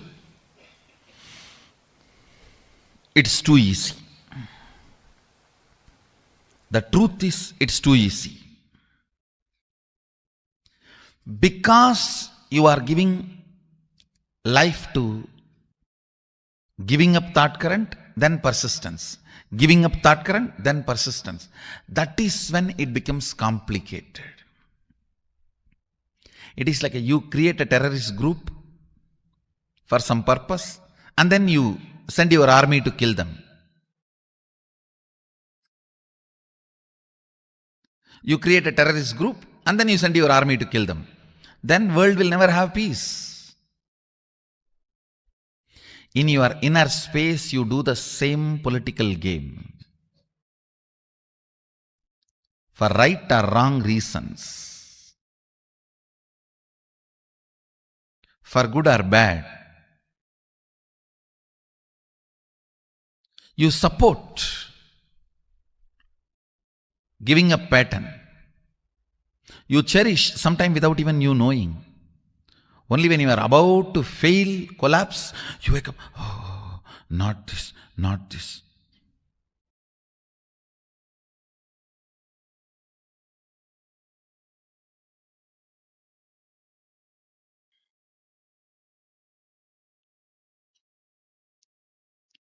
Having an alarm in your life to remind you and hold you without letting you fall is equivalent to having a guru.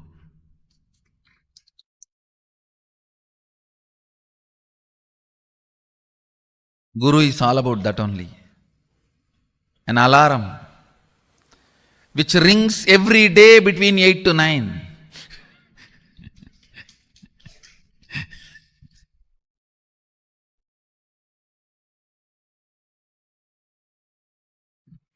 Reminding you constantly not to fall.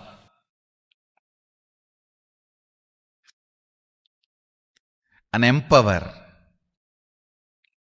will persistence, that current. You never manifest what you desire. You manifest only what you believe. If you think what you desire you are going to manifest, no, you are fool. You don't know the secret of manifestation. What you believe you are going to manifest. If you believe your willpower is never going to manifest, it is never going to manifest. Your belief, your cognition, your perception, that is only going to become reality. Understand, an important thorn in the flesh need to be removed.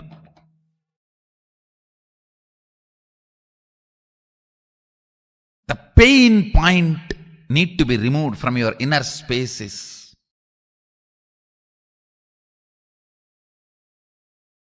Will, arrogance, failures. All your failures, whether you prayed and did not get. You see, prayer is nothing but making a will. You prayed to God something and did not get it. Or you sincerely tried and did not achieve it. Or you created a space and it did not become reality. All this and all the pains accumulated around this is all about will arrogance. Listen, it is all about will arrogance.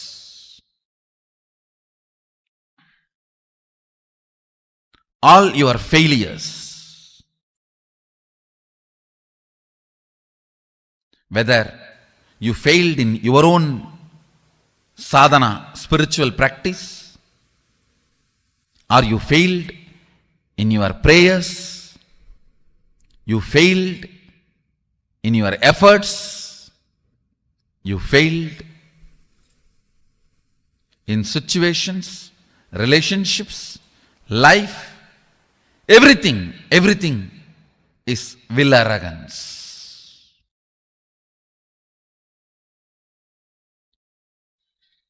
If you understand, by its nature, will arrogance cannot become reality. By its nature, will arrogance cannot become reality.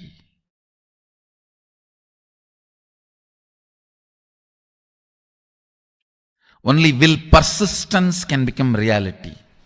So much of healing will happen inside you. Today I wanted all of you to do this as an assignment. All the situations you feel you have failed, frustrated, hopeless. List from the time you remember you. From the time you remember you, list and find out how your will arrogance failed you in that situation. How your will arrogance was the main reason why you failed. This understanding and then completing with this pattern of struggling with will arrogance and deciding to have will persistence. Your will arrogance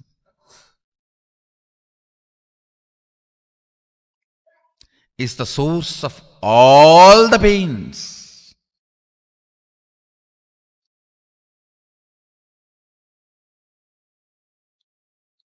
If you can internalize this one truth today,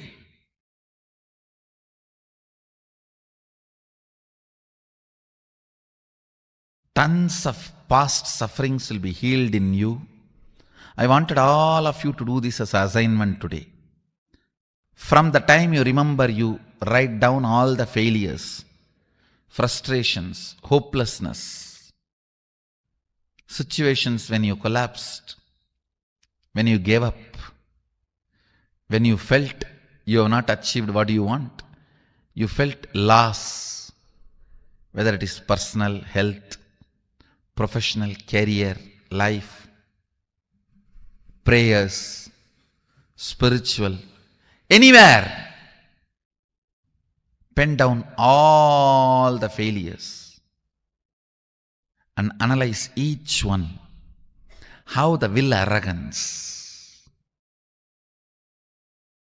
collapses you, fails you. Will arrogance means trying half-heartedly, failing, and then blaming yourself. You can never achieve it. Trying half-heartedly, failing, and blaming yourself, you can never achieve it. Vicious circle is will arrogance. Virtuous circle is will persistence.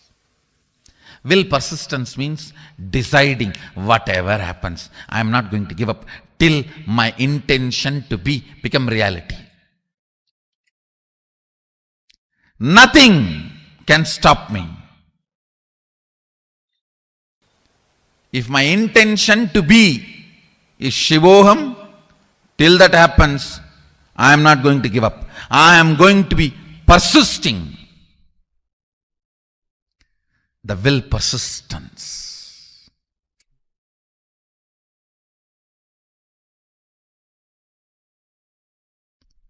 Whatever may be your intention to be,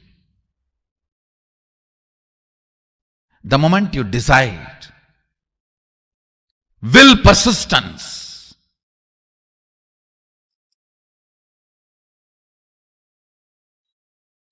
you will see so much of healing, healing, healing, powerfulness, powerfulness, powerfulness.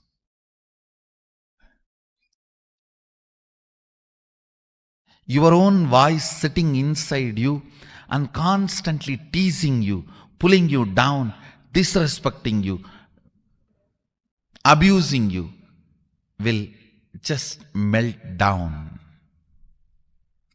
You don't have any other enemy other than your own will arrogance voice from inside.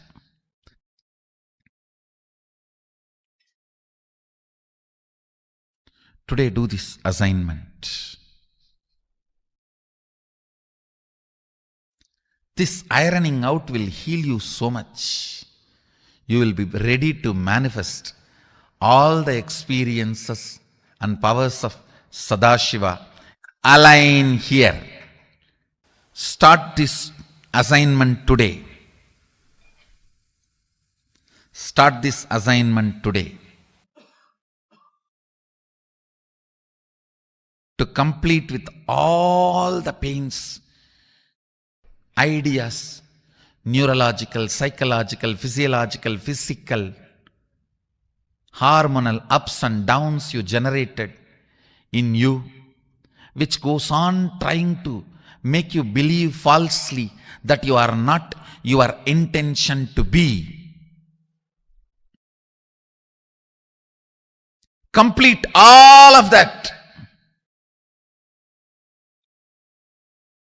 After finishing the assignment, you will simply understand it is just dash dash dumped on you by your will arrogant lifestyle. Actually, I want you to do the assignment here. Sit here, and after this session, do the assignment.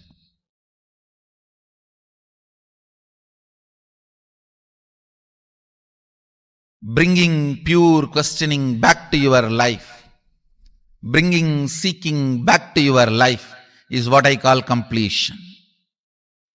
Understand, it happens only by will persistence, not by willpower. Sometimes people come and tell me, oh, 10 years I had persistence. No, you had willpower. Persistence never brings you tiredness and boredom. You never had persistence. It was always will arrogance fighting and failing. Will arrogance fighting and failing. That is why you are feeling tired and bored. That is not persistence. That is will arrogance. You need to have right idea about your past. Only then you will make right decision about your future. Many times, the tug of war which you continue to have with your will arrogance, you call it as will persistence. No. Will persistence is different. Will arrogance is different. In will arrogance, every time you only fall into powerlessness and repeat the same stupid cycle. In will persistence, every time you are one step ahead. You are one step ahead. You are one step ahead. So you will never be bored. You will never be tired. Tiredness and boredom is the quality of will arrogance, not the quality of will persistence. Will persistence never brings powerlessness about you or about others. Will arrogance always brings tiredness, anger towards you and others. Will arrogance is different. Will persistence is different. Will persistence becomes will power, not will arrogance. Will arrogance becomes only will failure. Will persistence becomes will power. Will arrogance becomes only will failure. Will persistence suddenly makes you young and you start from the beginning. Come on, start 1, 2, 3.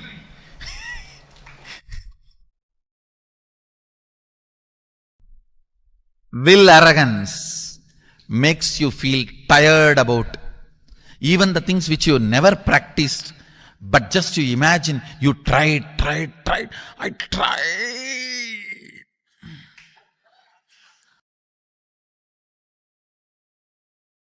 It means you just need kadka pudi. I tried. It is not coming. Will arrogance is different. Will persistence is different. Persist. Persist. Persist. Naham manye suveteti. Nona veteti vetacha. Yonastat veda. Tatveda nona vedeti vedacha. You may know something, you may not know something. Knowing what you know and knowing what you don't know is itself knowledge. Will persistence, will persistence, will persistence.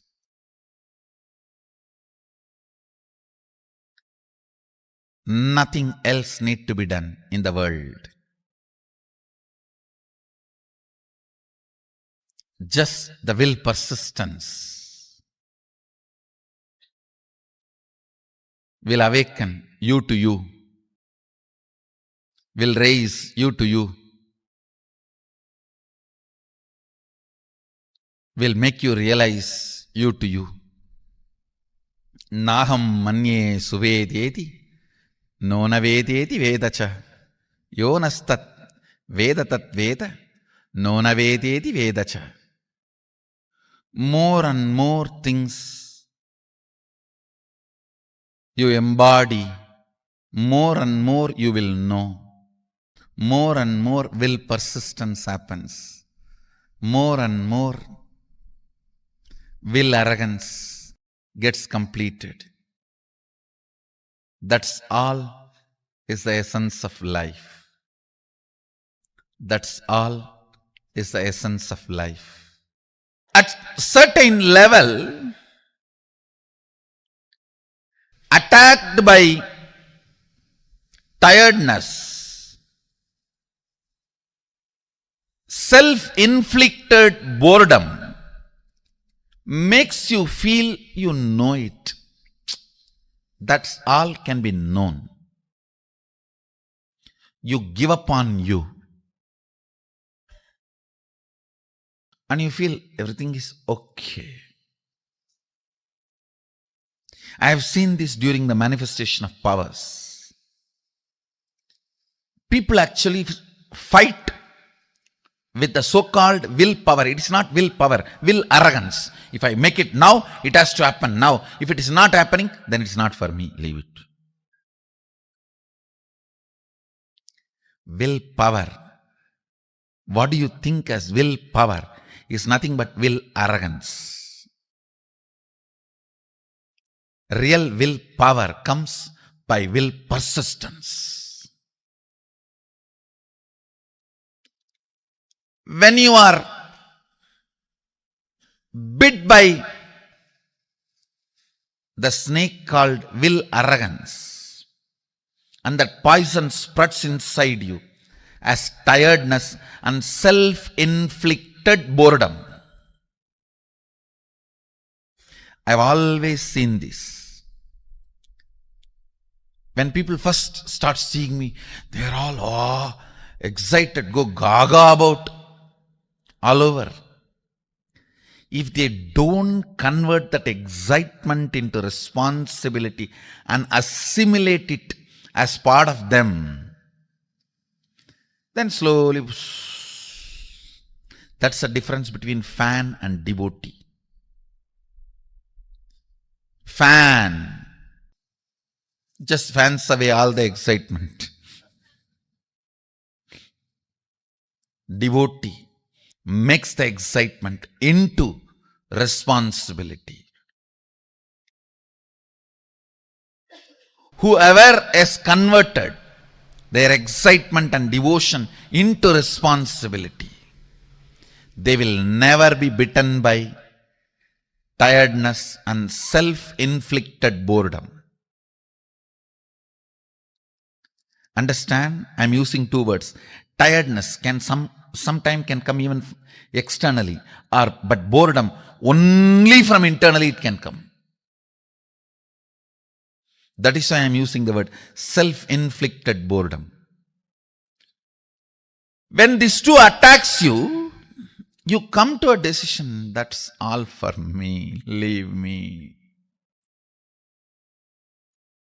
When you say, that's all for me, leave me, your life has ended. Your life has ended. Even I don't tell that. Even still I sit and work. How can the system be more and more stronger, so it can radiate more and more? It can manifest more and more. It can support more and more. It can share more and more. One of the most important thing happens to you When you raise yourself in the vertical time zone, your will persistence is tested. Understand? I'm telling you. Nothing else is needed other than will persistence. Your fundamental existence will be shaken through doubts. Again and again Paramashiva will test. Understand? Not only you are tested, even I am tested. Even incarnations are tested. See, I am tested in a different way. My commitment to Paramashiva is not tested because that is given. Yes, himself has come as my guru and initiated me and given me the taste of him. So my commitment to him is not questioned. That is not tested. But my commitment to all of you is tested.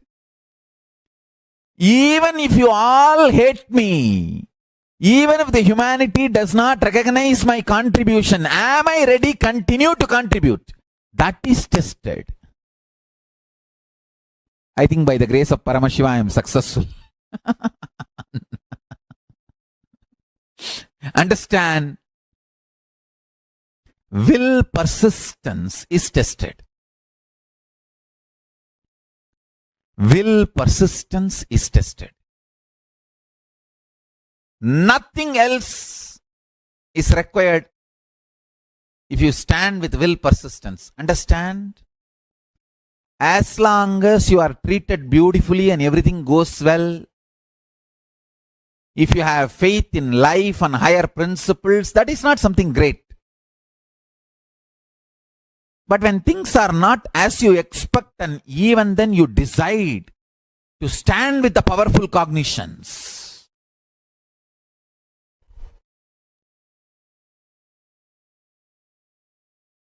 then Paramashiva showers on you. The will persistence is tested. Understand?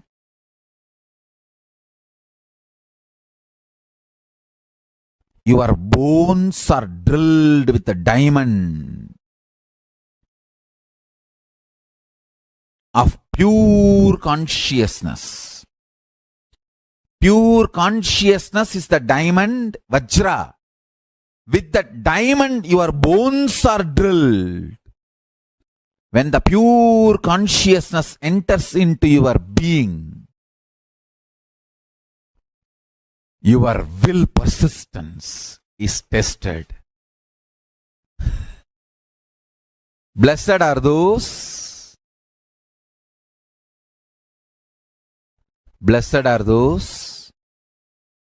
who carry the powerful cognitions as the core of their life. Understand? Stand with powerful cognitions not for any benefit, but because it is truth. I stood with my Guru Arunagiri Yogeshwara not because of any benefits I got from him. End of the day, I stood by him because I know he is truth.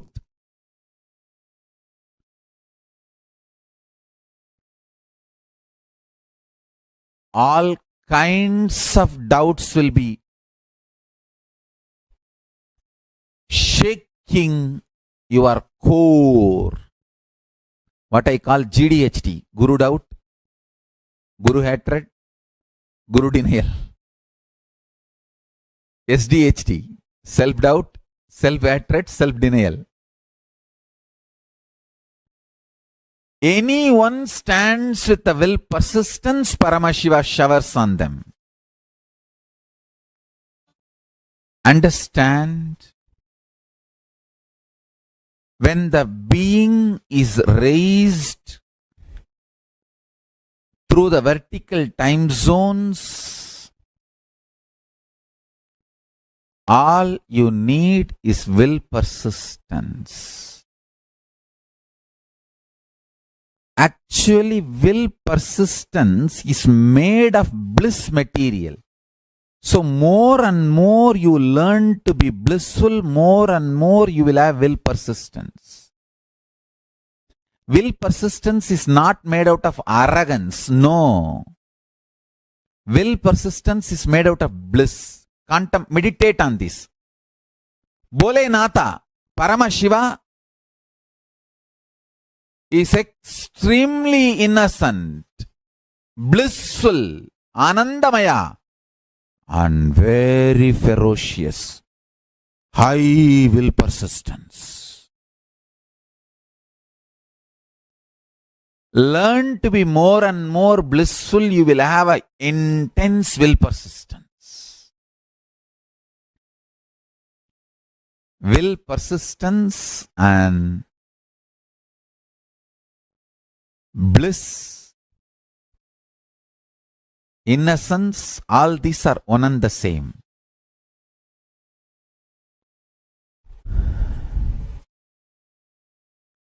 This is the powerful cognition. Today I want all of you to meditate. Bliss is the material out of which will persistence is made. Be more and more blissful, you will have more and more will persistence. Work on your bliss, you will develop will persistence automatically. Will persistence will be side effect if you work on your bliss. Please listen. Bliss is the source material out of which will persistence is made. The quantity and intensity of the bliss you have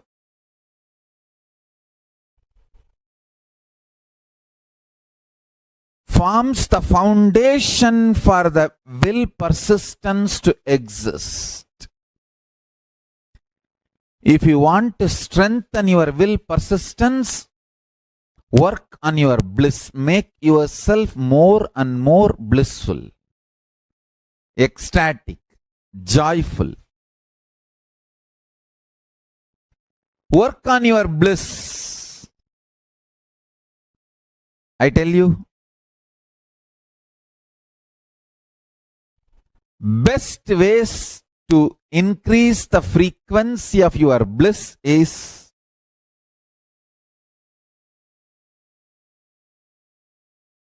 detoxing your body, unclutching, continuously engaging in prayer with your God or Guru. Understand? 24 hours talking to your God internally, your Guru internally. This is one of the most powerful spiritual practice. When you are intensely, continuously talking to God or Guru inside you, you go on awakening powerful cognitions inside you. You cannot stand in front of Paramashiva and talk silly things. You yourself will feel shy. Practicing the presence of Paramashiva inside you by continuous conversation with him will automatically make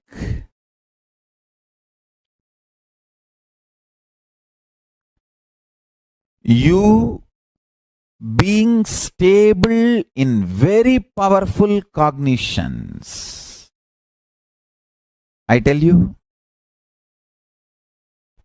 power manifestation is nothing but the simple science of developing continuous feeling connection and conversation with Paramashiva. That's it.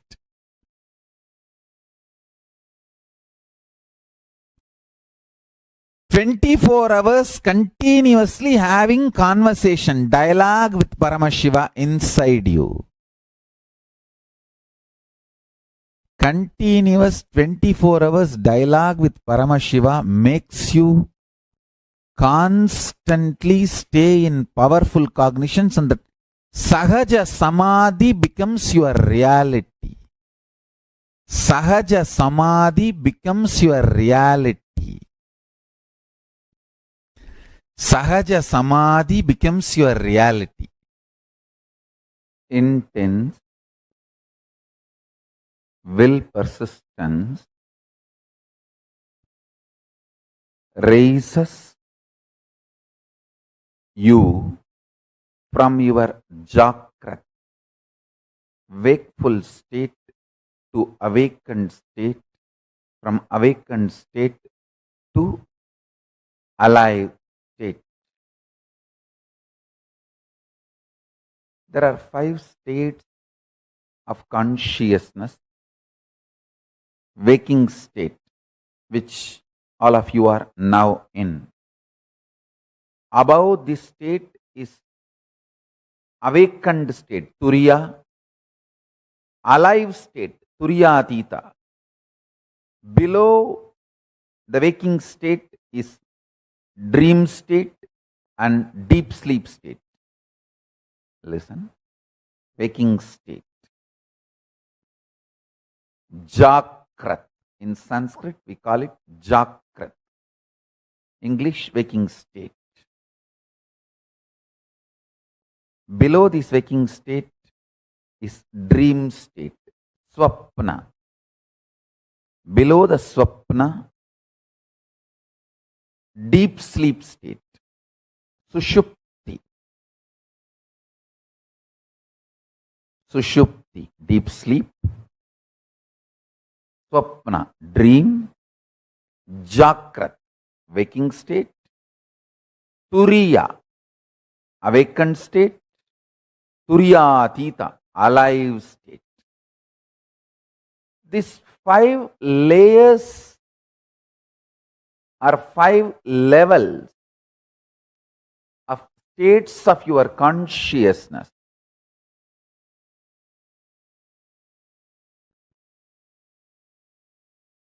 Is your life.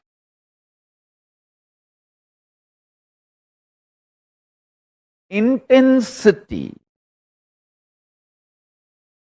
intensely awakened state,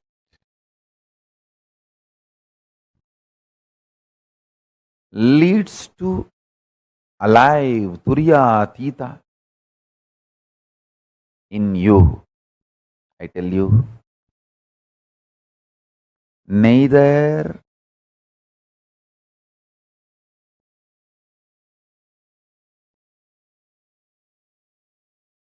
what you consider as external achievements, nor the external capabilities can define you. They can all be one of your glories, like one ornament. But they cannot be the definition of you. Definition of you is in which state you feel cute about you. Do you feel very cute about you sleeping all the time? Or do you feel very cute about your dream state? Do you feel very cute about your waking state? Or do you feel very cute about your awakened state? Or do you feel very cute about your alive, all-powerful state? In which state you feel very cute about you all matters. Stop wasting your energy in making others feel cute about you. Understand, the whole world is stupid, dash, dash, dash, frustrated, beep, beep, beep, beep, beep, beep, beep, beep. Understand? Nobody feels cute even about themselves. Why will they feel cute about you? Just dump the shit of putting your energy and attention, time, treasure, talent in making others feel cute about you. Pooh.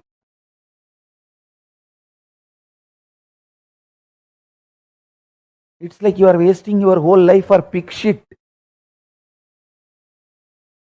Stop.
ಗುರು ನಿತ್ಯಾನಂದ ಗುರು ನಿತ್ಯಾನಂದ ಬಿಡದಿ ಪುರವಾಸಿ ಗುರು ನಿತ್ಯಾನಂದ ಗುರು ನಿತ್ಯಾನಂದ ಗುರು ನಿತ್ಯಾನಂದ ಬಿಡದಿ ಪುರವಾಸಿ ಗುರು ನಿತ್ಯಾನಂದ.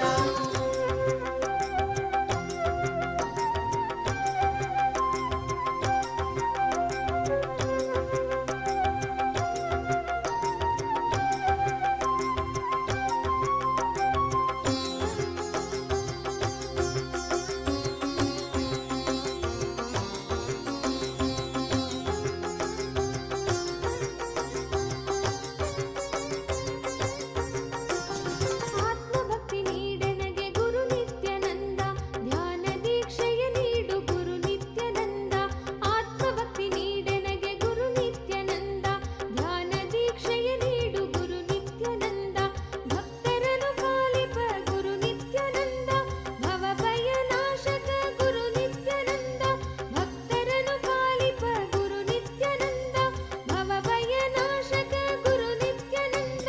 ಗುರು ನಿತ್ಯಾನಂದ ಗುರು ನಿತ್ಯಾನಂದ ಬಿಡದಿ ಪುರವಾಸಿ ಗುರು ನಿತ್ಯಾನಂದ ಗುರು ನಿತ್ಯಾನಂದ ಗುರು ನಿತ್ಯಾನಂದ ಬಿಡದಿ ಪುರವಾಸಿ ಗುರು ನಿತ್ಯಾನಂದ. ಆನಂದೇಶ್ವರ ನೀನೆ ಗುರು ನಿತ್ಯಾನಂದ ಆನಂದೇಶ್ವರಿ ನೀನೆ ಗುರು ನಿತ್ಯಾನಂದ ಆನಂದೇಶ್ವರ ನೀನೆ ಗುರು ನಿತ್ಯಾನಂದ ಆನಂದೇಶ್ವರಿ ನೀನೆ ಗುರು ನಿತ್ಯಾನಂದ ದಕ್ಷಿಣಾಮೂರ್ತಿ ನೀನೆ ಗುರು ನಿತ್ಯಾನಂದ ಧನ್ವಂತ್ರಿ ನೀನೆ ಗುರು ನಿತ್ಯಾನಂದ ದಕ್ಷಿಣಾಮೂರ್ತಿ ನೀನೆ ಗುರು ನಿತ್ಯಾನಂದ ಧನ್ವಂತ್ರಿ ನೀನೆ ಗುರು ನಿತ್ಯಾನಂದ ಧನ್ವಂತ್ರಿ ನೀನೆ ಗುರು ನಿತ್ಯಾನಂದ. ಗುರು ನಿತ್ಯಾನಂದ ಗುರು ನಿತ್ಯಾನಂದ ಬಿಡದಿ ಪುರವಾಸಿ ಗುರು ನಿತ್ಯಾನಂದ ಗುರು ನಿತ್ಯಾನಂದ ಗುರು ನಿತ್ಯಾನಂದ ಬಿಡದಿ ಪುರವಾಸಿ ಗುರು ನಿತ್ಯಾನಂದ.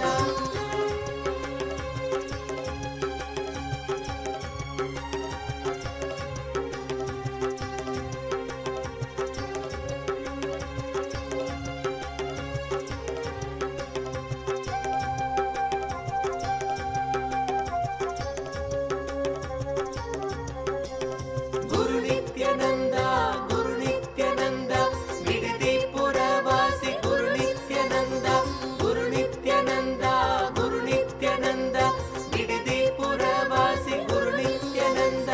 ವೈದ್ಯ ಸರೋವರದಲ್ಲಿ ನಿತ್ಯಾನಂದ ಕಲ್ಪತರು ನೀನೆ ಗುರು ನಿತ್ಯಾನಂದ ವೈದ್ಯ ಸರೋವರದಲ್ಲಿ ನಿತ್ಯಾನಂದ ಕಲ್ಪತರು ನೀನೆ ಗುರು ನಿತ್ಯಾನಂದ ಆಲರಳಿಯಲಿ ನೀನೆ ನಿತ್ಯಾನಂದ ಬಿಲ್ವತ್ತಿಯಲಿ ನೀನೆ ನಿತ್ಯಾನಂದ ಆಲರಳಿಯಲಿ ನೀನೆ ನಿತ್ಯಾನಂದ ಬಿಲ್ವತ್ತಿಯಲಿ ನೀನೆ ನಿತ್ಯಾನಂದ. ಗುರು ನಿತ್ಯಾನಂದ ಗುರು ನಿತ್ಯಾನಂದ ಬಿಡದಿ ಪುರವಾಸಿ ಗುರು ನಿತ್ಯಾನಂದ ಗುರು Nithyananda.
Understood what will persistence is and how will persistence is the master key to all success. Whatever you want to manifest in your life, whatever you want to achieve in your life, will needs to be there. Will is very important and has to be there in anything that you want to do, anything that you want to achieve.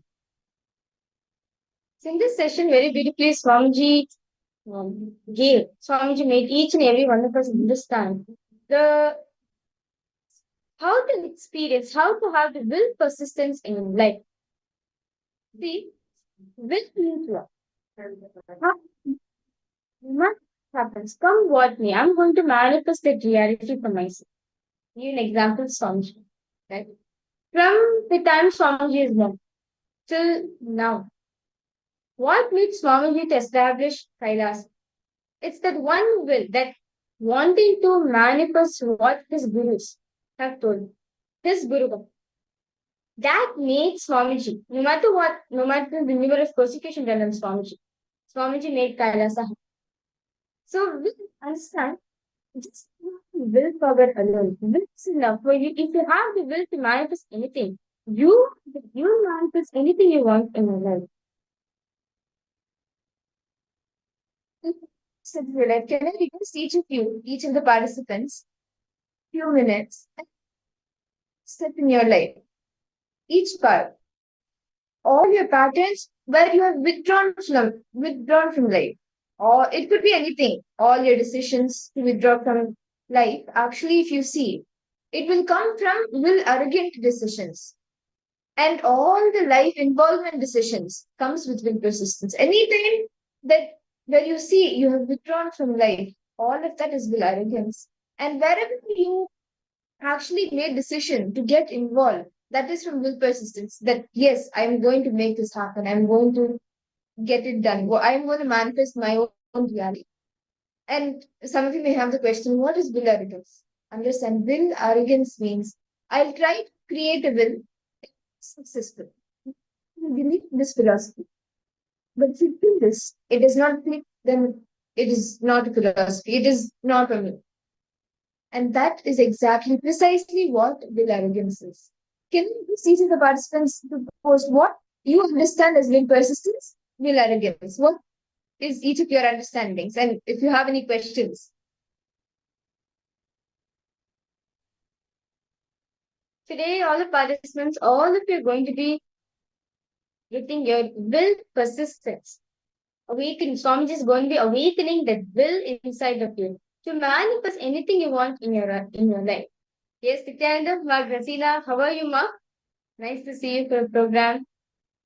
Ma Lucy Wang, Ma Gracina Maria, Ma Mihri, Ma Matthew Iskraya, Sarvananaya, Nithyanandam.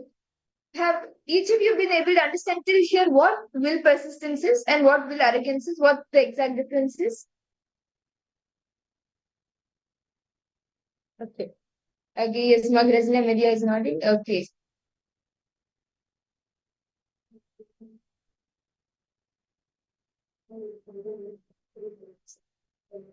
So, we are now going to be doing an exercise for all of us to experience, for all of us to build that will persistence within ourselves. See, will persistence, holding on to it. No matter what happens in my life, I'm going to manifest, for example, if you want to manifest powers, let's say you want to manifest the power of materialization, right? Having the ability to materialize anything, right? Just by, so when you're intensely connecting to Swamiji, when you are, okay, so you want to manifest Paramashiva. Okay, that's fine. You want to manifest Paramashiva. Yourself, no matter what happens in my life, I am Paramashiva. I'm going to remind myself Paramashiva continuously.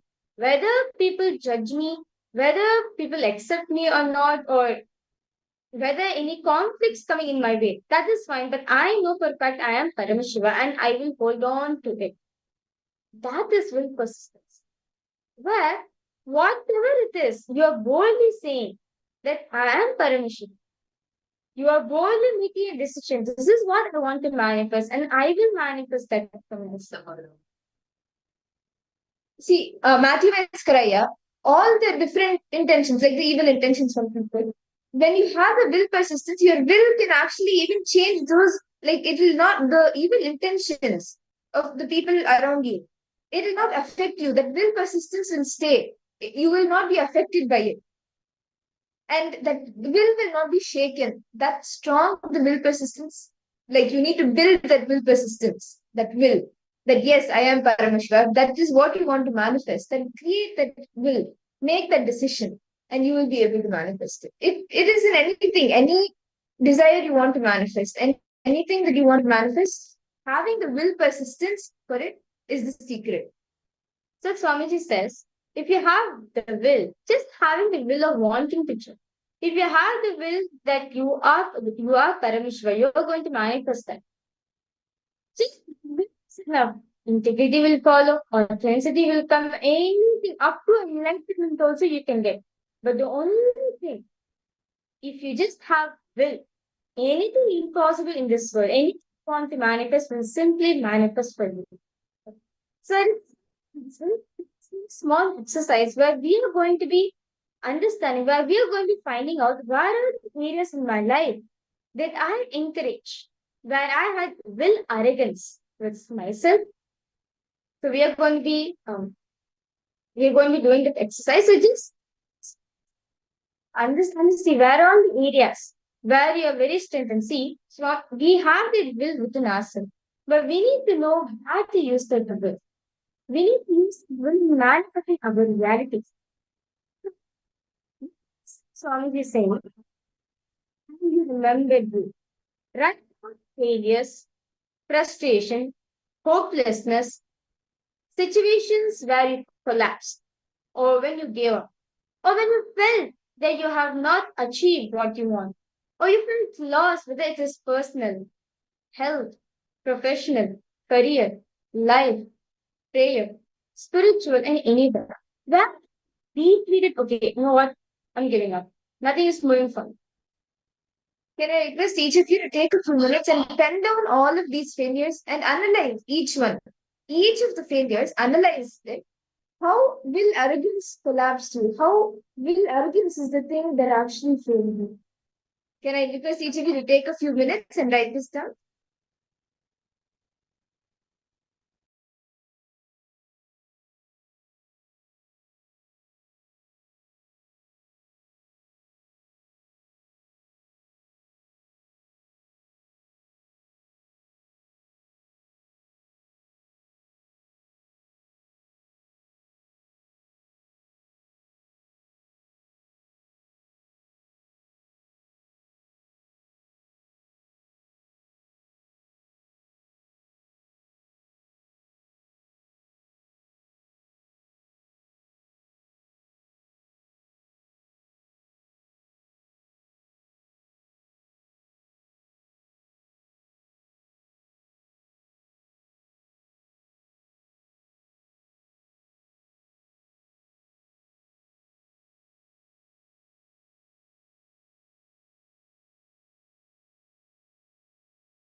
Nithyananda, I hope each of you have been able to write down and internalize and write down all the different areas of life where where you have failed, you have experienced failures, and how that is you're able to see that it is actually coming from will arrogance. Can I request all participants to post whatever you have written? If you're comfortable in sharing, you can post it in the chat. Otherwise, you can also post it as a private message for us.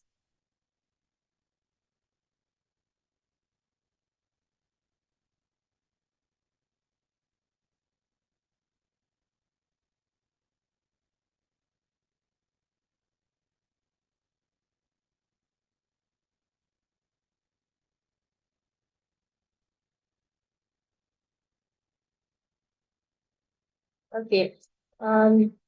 Mate Ruskus, I have posted. I want to manifest the earth before any war, any destruction, no poisons, no evil intentions from people. I know my pain in my body, which turns to anger, which turns into arrogance. Okay, that's nice, Aya. And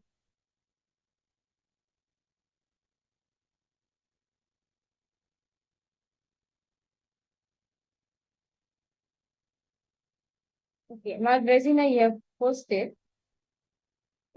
What if hopelessness or situations when somebody collapsed happen in childhood or early teenagerhood when expressing yourself freely was not accepted by own parents?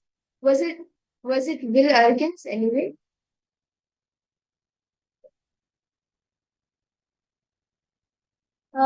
Okay, see Mark Resina.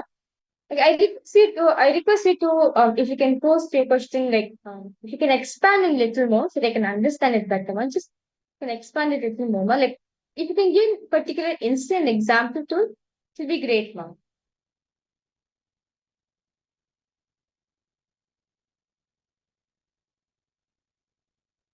Yes, I request all participants suppose if you have any questions, ma Surupini, because all participants suppose any questions you have, do feel free to post in the chat section. Okay. Sarvananaya, Kixi Wang, Mamishwari.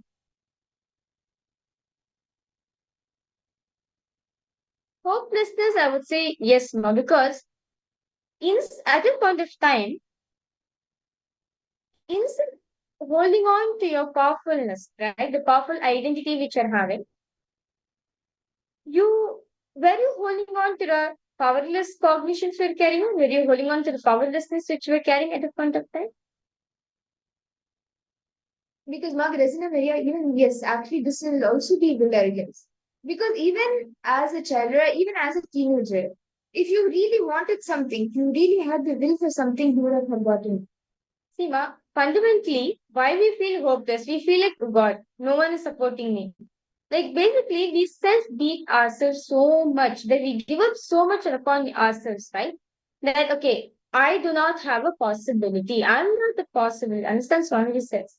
We are a seed to express our possibility. We are a possibility to enrich, to nourish.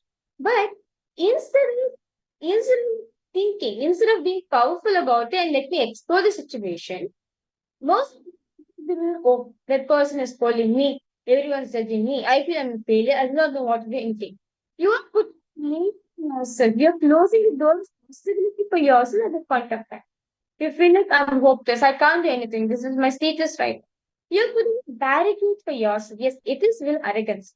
But instead of opening up and expanding your possibility, experiencing the possibility in you, you put clear barricade. You put a clear stop for yourself, say, this is what I am. I do not do anything. I hope this answers the question. Any further questions you have? Do feel free to post, Ma, not Rosina. Are you able to catch me? I completely understand, Ma, what you're doing. See, don't worry. Any questions you have or anywhere you're stuck, you can post in the chat and we'll help you. See, Margasina, see, do not worry about whatever happened. See, the past failure, right? What happened in your past? it. At least that hangover is still there in you.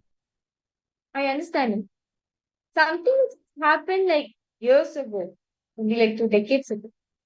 But you're still having that hangover inside the feet. That means, yes, it is still arrogance. You are carrying, you have put so much power. You have given so much of space to it. That is why even till date, just by remembering that situation, you feel powerless within yourself. Actually, you're going back to the same powerlessness, the victimhood within yourself. Like, oh my God, I don't know. I'm just a failure. I have no hope for myself. I can't do anything. I can't be free if people are not accepting me. I do not know what to do. That powerlessness is still carrying within yourself. That powerlessness is only will arrogance, which we need to complete it. I understand that.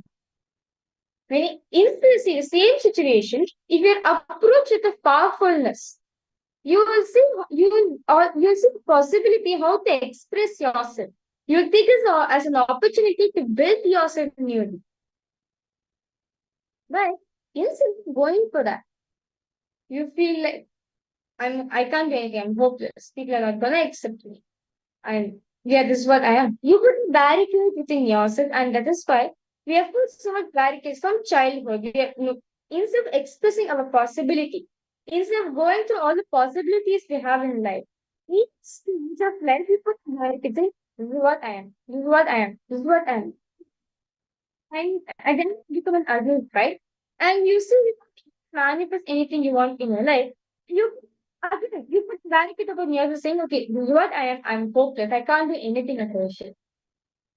This is what we mean by will arrogance. But unfortunately, when we are small, right, we don't have the will arrogance within ourselves. As we grow up, only we build it within us.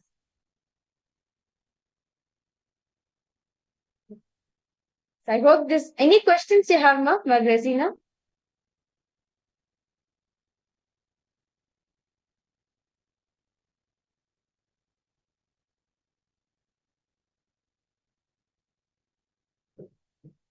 I request all participants to post if you have any further questions, any doubts, do feel free to post in the chat section as we need for us to experience, for us to build existence within ourselves, it is a necessity.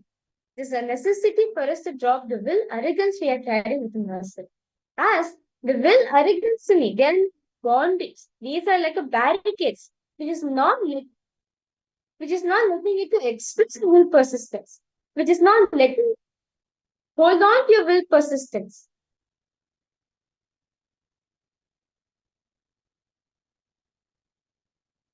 But Razina, just calm down. Swamiji is there with you. I completely understand what you're feeling. I just request you, don't suppress the emotion. Do not suppress. Let anything come. See, even expressing it is wrong. See, because all this while you have suppressed in your life, that's why till day you're suppressing it. That's why even now when Swamiji is pointing out to you, Swamiji knows that if you want to experience a will persistence, want to awaken a will persistence in you, you have to drop it. But unfortunately, you suppressed so much within yours. That's why till day, little bit you speak about it, you make you feel like powerless. That's because you have gone through so much, you have put so much suppression within yourself. So now, I request all participants. This is a very beautiful exercise form this given. Ma Gracina, do not suppress the emotion, let it out. That's fine. If you feel like crying, if you feel like you want to calm down yourself, that's fine. Calm down yourself. Actually, I request you, if you have an Atmamurti, right, just do this process in front of Swamiji's Atmamurti. When you're doing in front of Swamiji's presence, he knows what healing needs to be done and he will do it. Now, I request each of the participants, see, we all wrote down the list of failures that we have experienced. Now, I would request each of you to take a few minutes and list out fully, like start going through each one and internalizing one by one if it is out of will arrogance or not.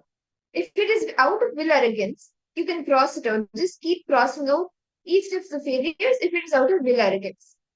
And once it is done, at the end, finally, you will see that all the pain is just nothing but will arrogance, not will persistence. And it took away, it will actually take all of the will arrogance, all the failures that came with will arrogance, it only took away so much life from you and created so much pain in you. Now, Regina Maria, why don't you do this exercise intensely? Just sit and do this exercise. You will actually see that all that pain leaves you. I request all the participants to take a few minutes. Just analyze one by one each of the situation. Just witness. Just see how much pain you're carrying within yourself because of the will, arrogance, and pride.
Nithyananda. I hope each of the participants, all of you, were able to finish writing down and internalizing, analyzing which of the failures were with arrogance and how each of the failures that you had because of the arrogance only led to more and more failures. Can I request each of you now to sit and complete with all of these patterns of struggling with will arrogance? You can take a few minutes and make a conscious decision to have will persistence. Replace will arrogance with will persistence. From now on, decide to practice will persistence till I become my intention to be, till I manifest what I want, till I become my intention to be. I'm going to practice will persistence.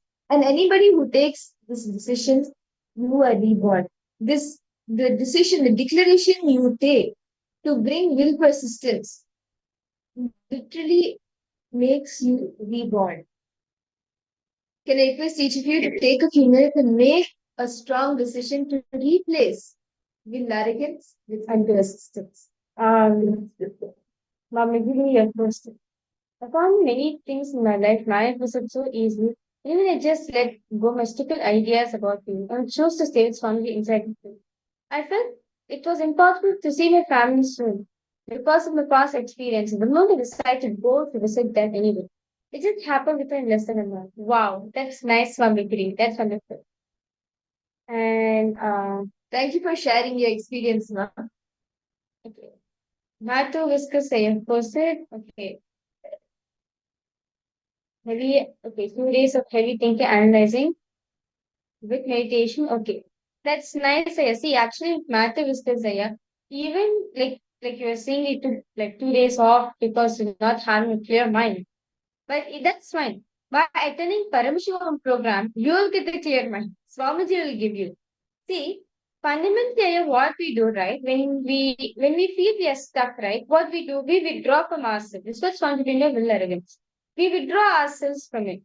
But instead of analyzing the situation, instead of completing the situation, we withdraw ourselves saying that, okay, I don't think I'm in the right space. I don't think I could have a clear mind and let me just spend time with myself. See, but also with arrogance. Actually, what you're saying, Aya, Matthew is to say, see, actually what you did is right. But I request you, Aya, Matthew is to say, next time, honest, you feel like this again, right? I actually request you, I think the Paramashivoham days, like those few days where you feel like you are not clear of what's going on in your inner space. I actually request a Paramashivoham program even more intensely and deeply.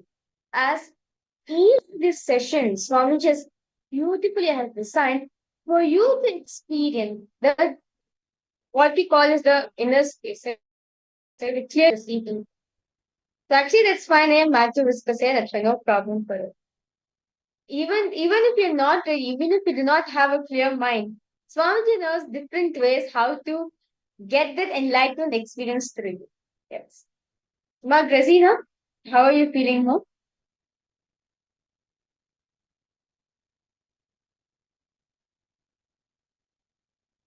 Good. Okay, that's it. Okay, feeling better. They understand, Masi. What even the pain which you're experiencing, nothing but will arrogance which you put on yourself today. That's all, nothing else. Because so much will arrogance you carry at a point of time. That's why till date, till now, just be remembering it. Even remembering that, you still feel pain inside of you. But end of the day, if you want to analyze a situation, it is nothing but will arrogance. It's that. Yes, Matthew Whisker said, do you have any questions here? Or if you have any questions, do feel free to post there, no problem.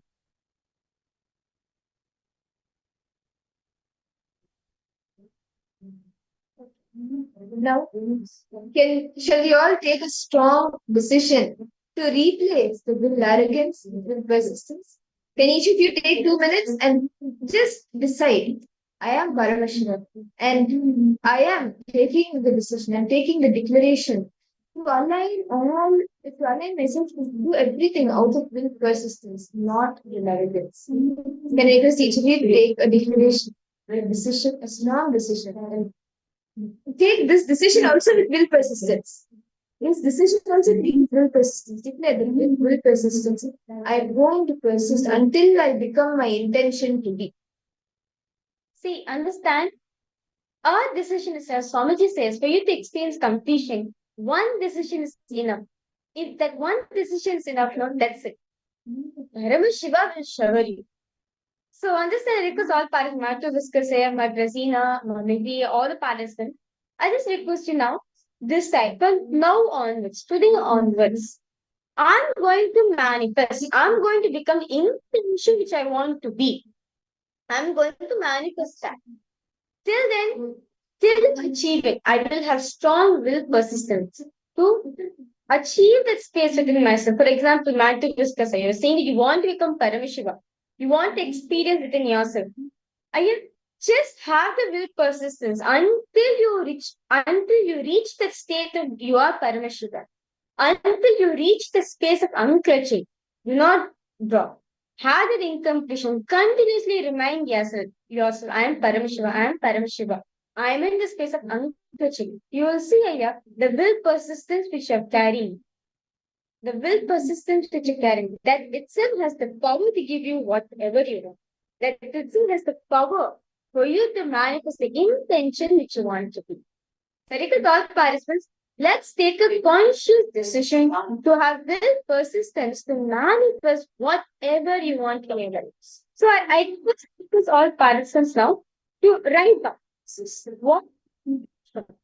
what you want to manifest, the intention which you want to become, and decide to have the will to manifest that.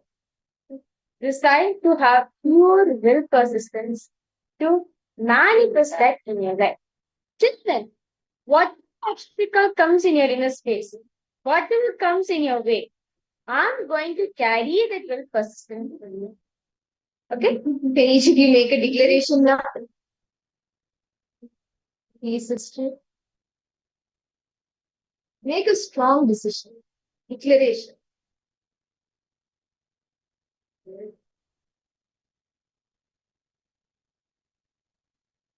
No qualification, nothing is required for it. Just one decision. Are you ready to manifest it? Do you want to manifest the intention on it?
Nithyananda, I hope each of you have been able to make a strong declaration to make to be will persistent until you have become your intention to be.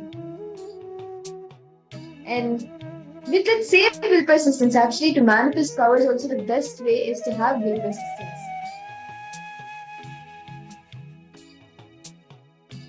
And before we enter into the power manifestation, the next exciting round of power manifestation today, let us all actually do a small Kundalini awakening process guided directly by Swamiji. So let us all now enter into this process. I request all participants to post if you have any questions, any doubts, or request all of you to share your experience. How was it for all of you? Yes, Ma Razina, how did you feel, Ma? Matthew, Viskasaya, Mamudri, I request all participants to post. How was your experience after this beautiful exercise, after this beautiful completion process we had did? Mag Resina Maria, and all of you writing very intensely. Mag Resina Maria, do you want to share anything? How did you feel?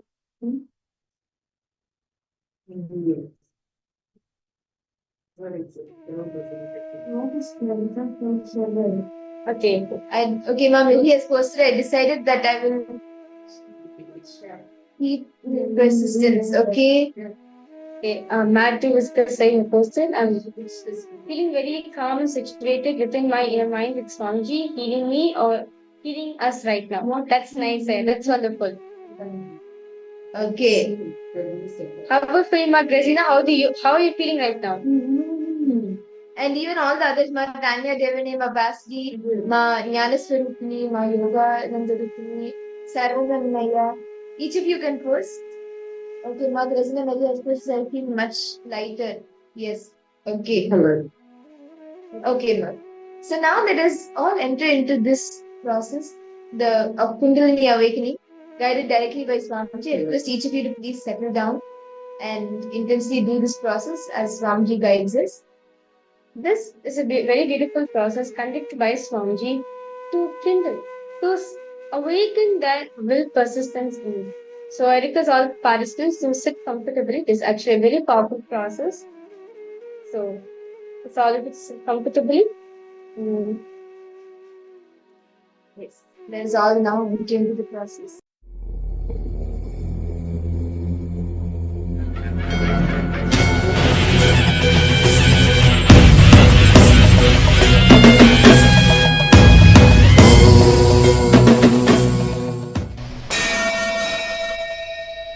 Sadashivoham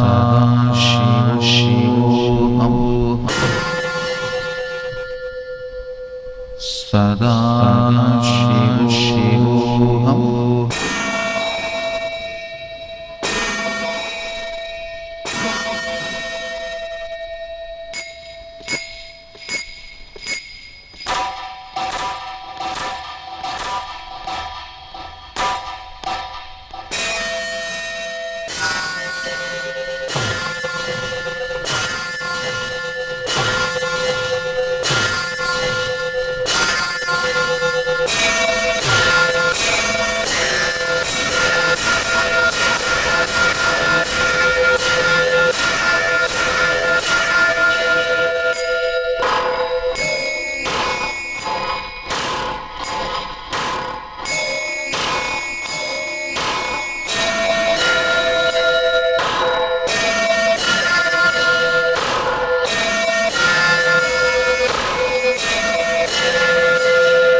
Sadashivoham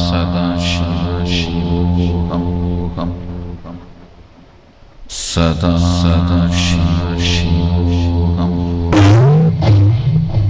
Sada Shivoham, Sada Shivoham, Sada Shivoham, Sada Shivoham.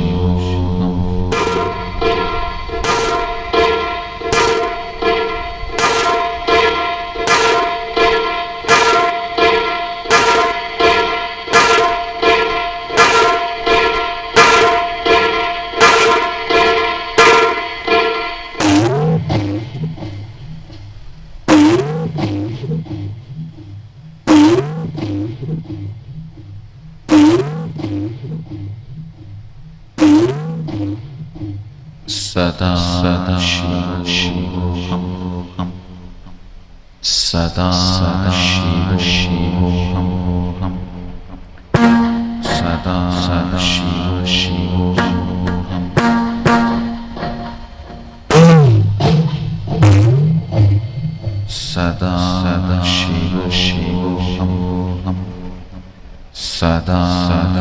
Shivoham, Sada Shivoham, Sada Shivoham, Sada Shivoham, Sada Shivoham, Sada Shivoham.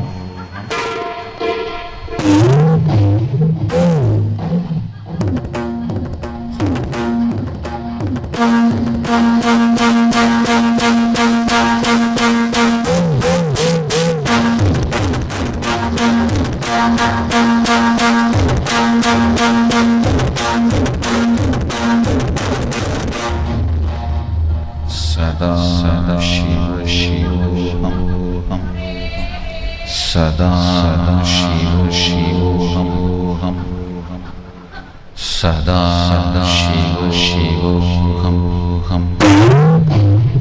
Sada Shivoham, Sada Shivoham,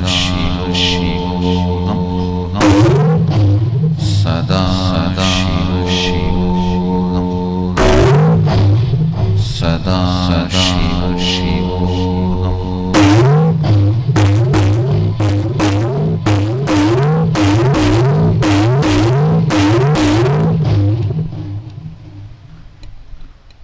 Let the sound, let the sound, let the sound.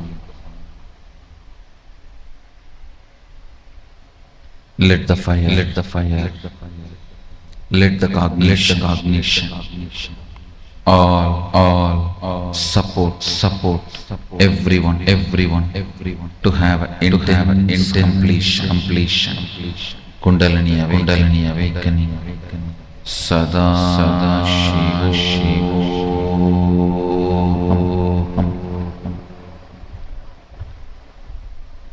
Sada Shivoham, Sada Shivoham, Sada Shivoham,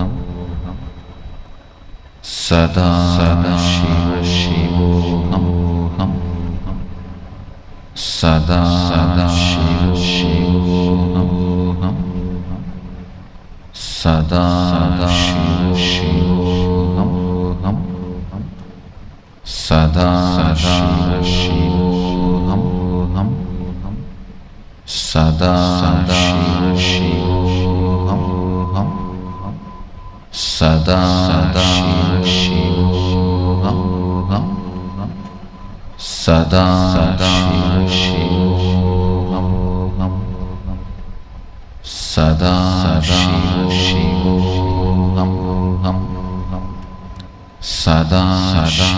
Shivoham, Sada Shivoham,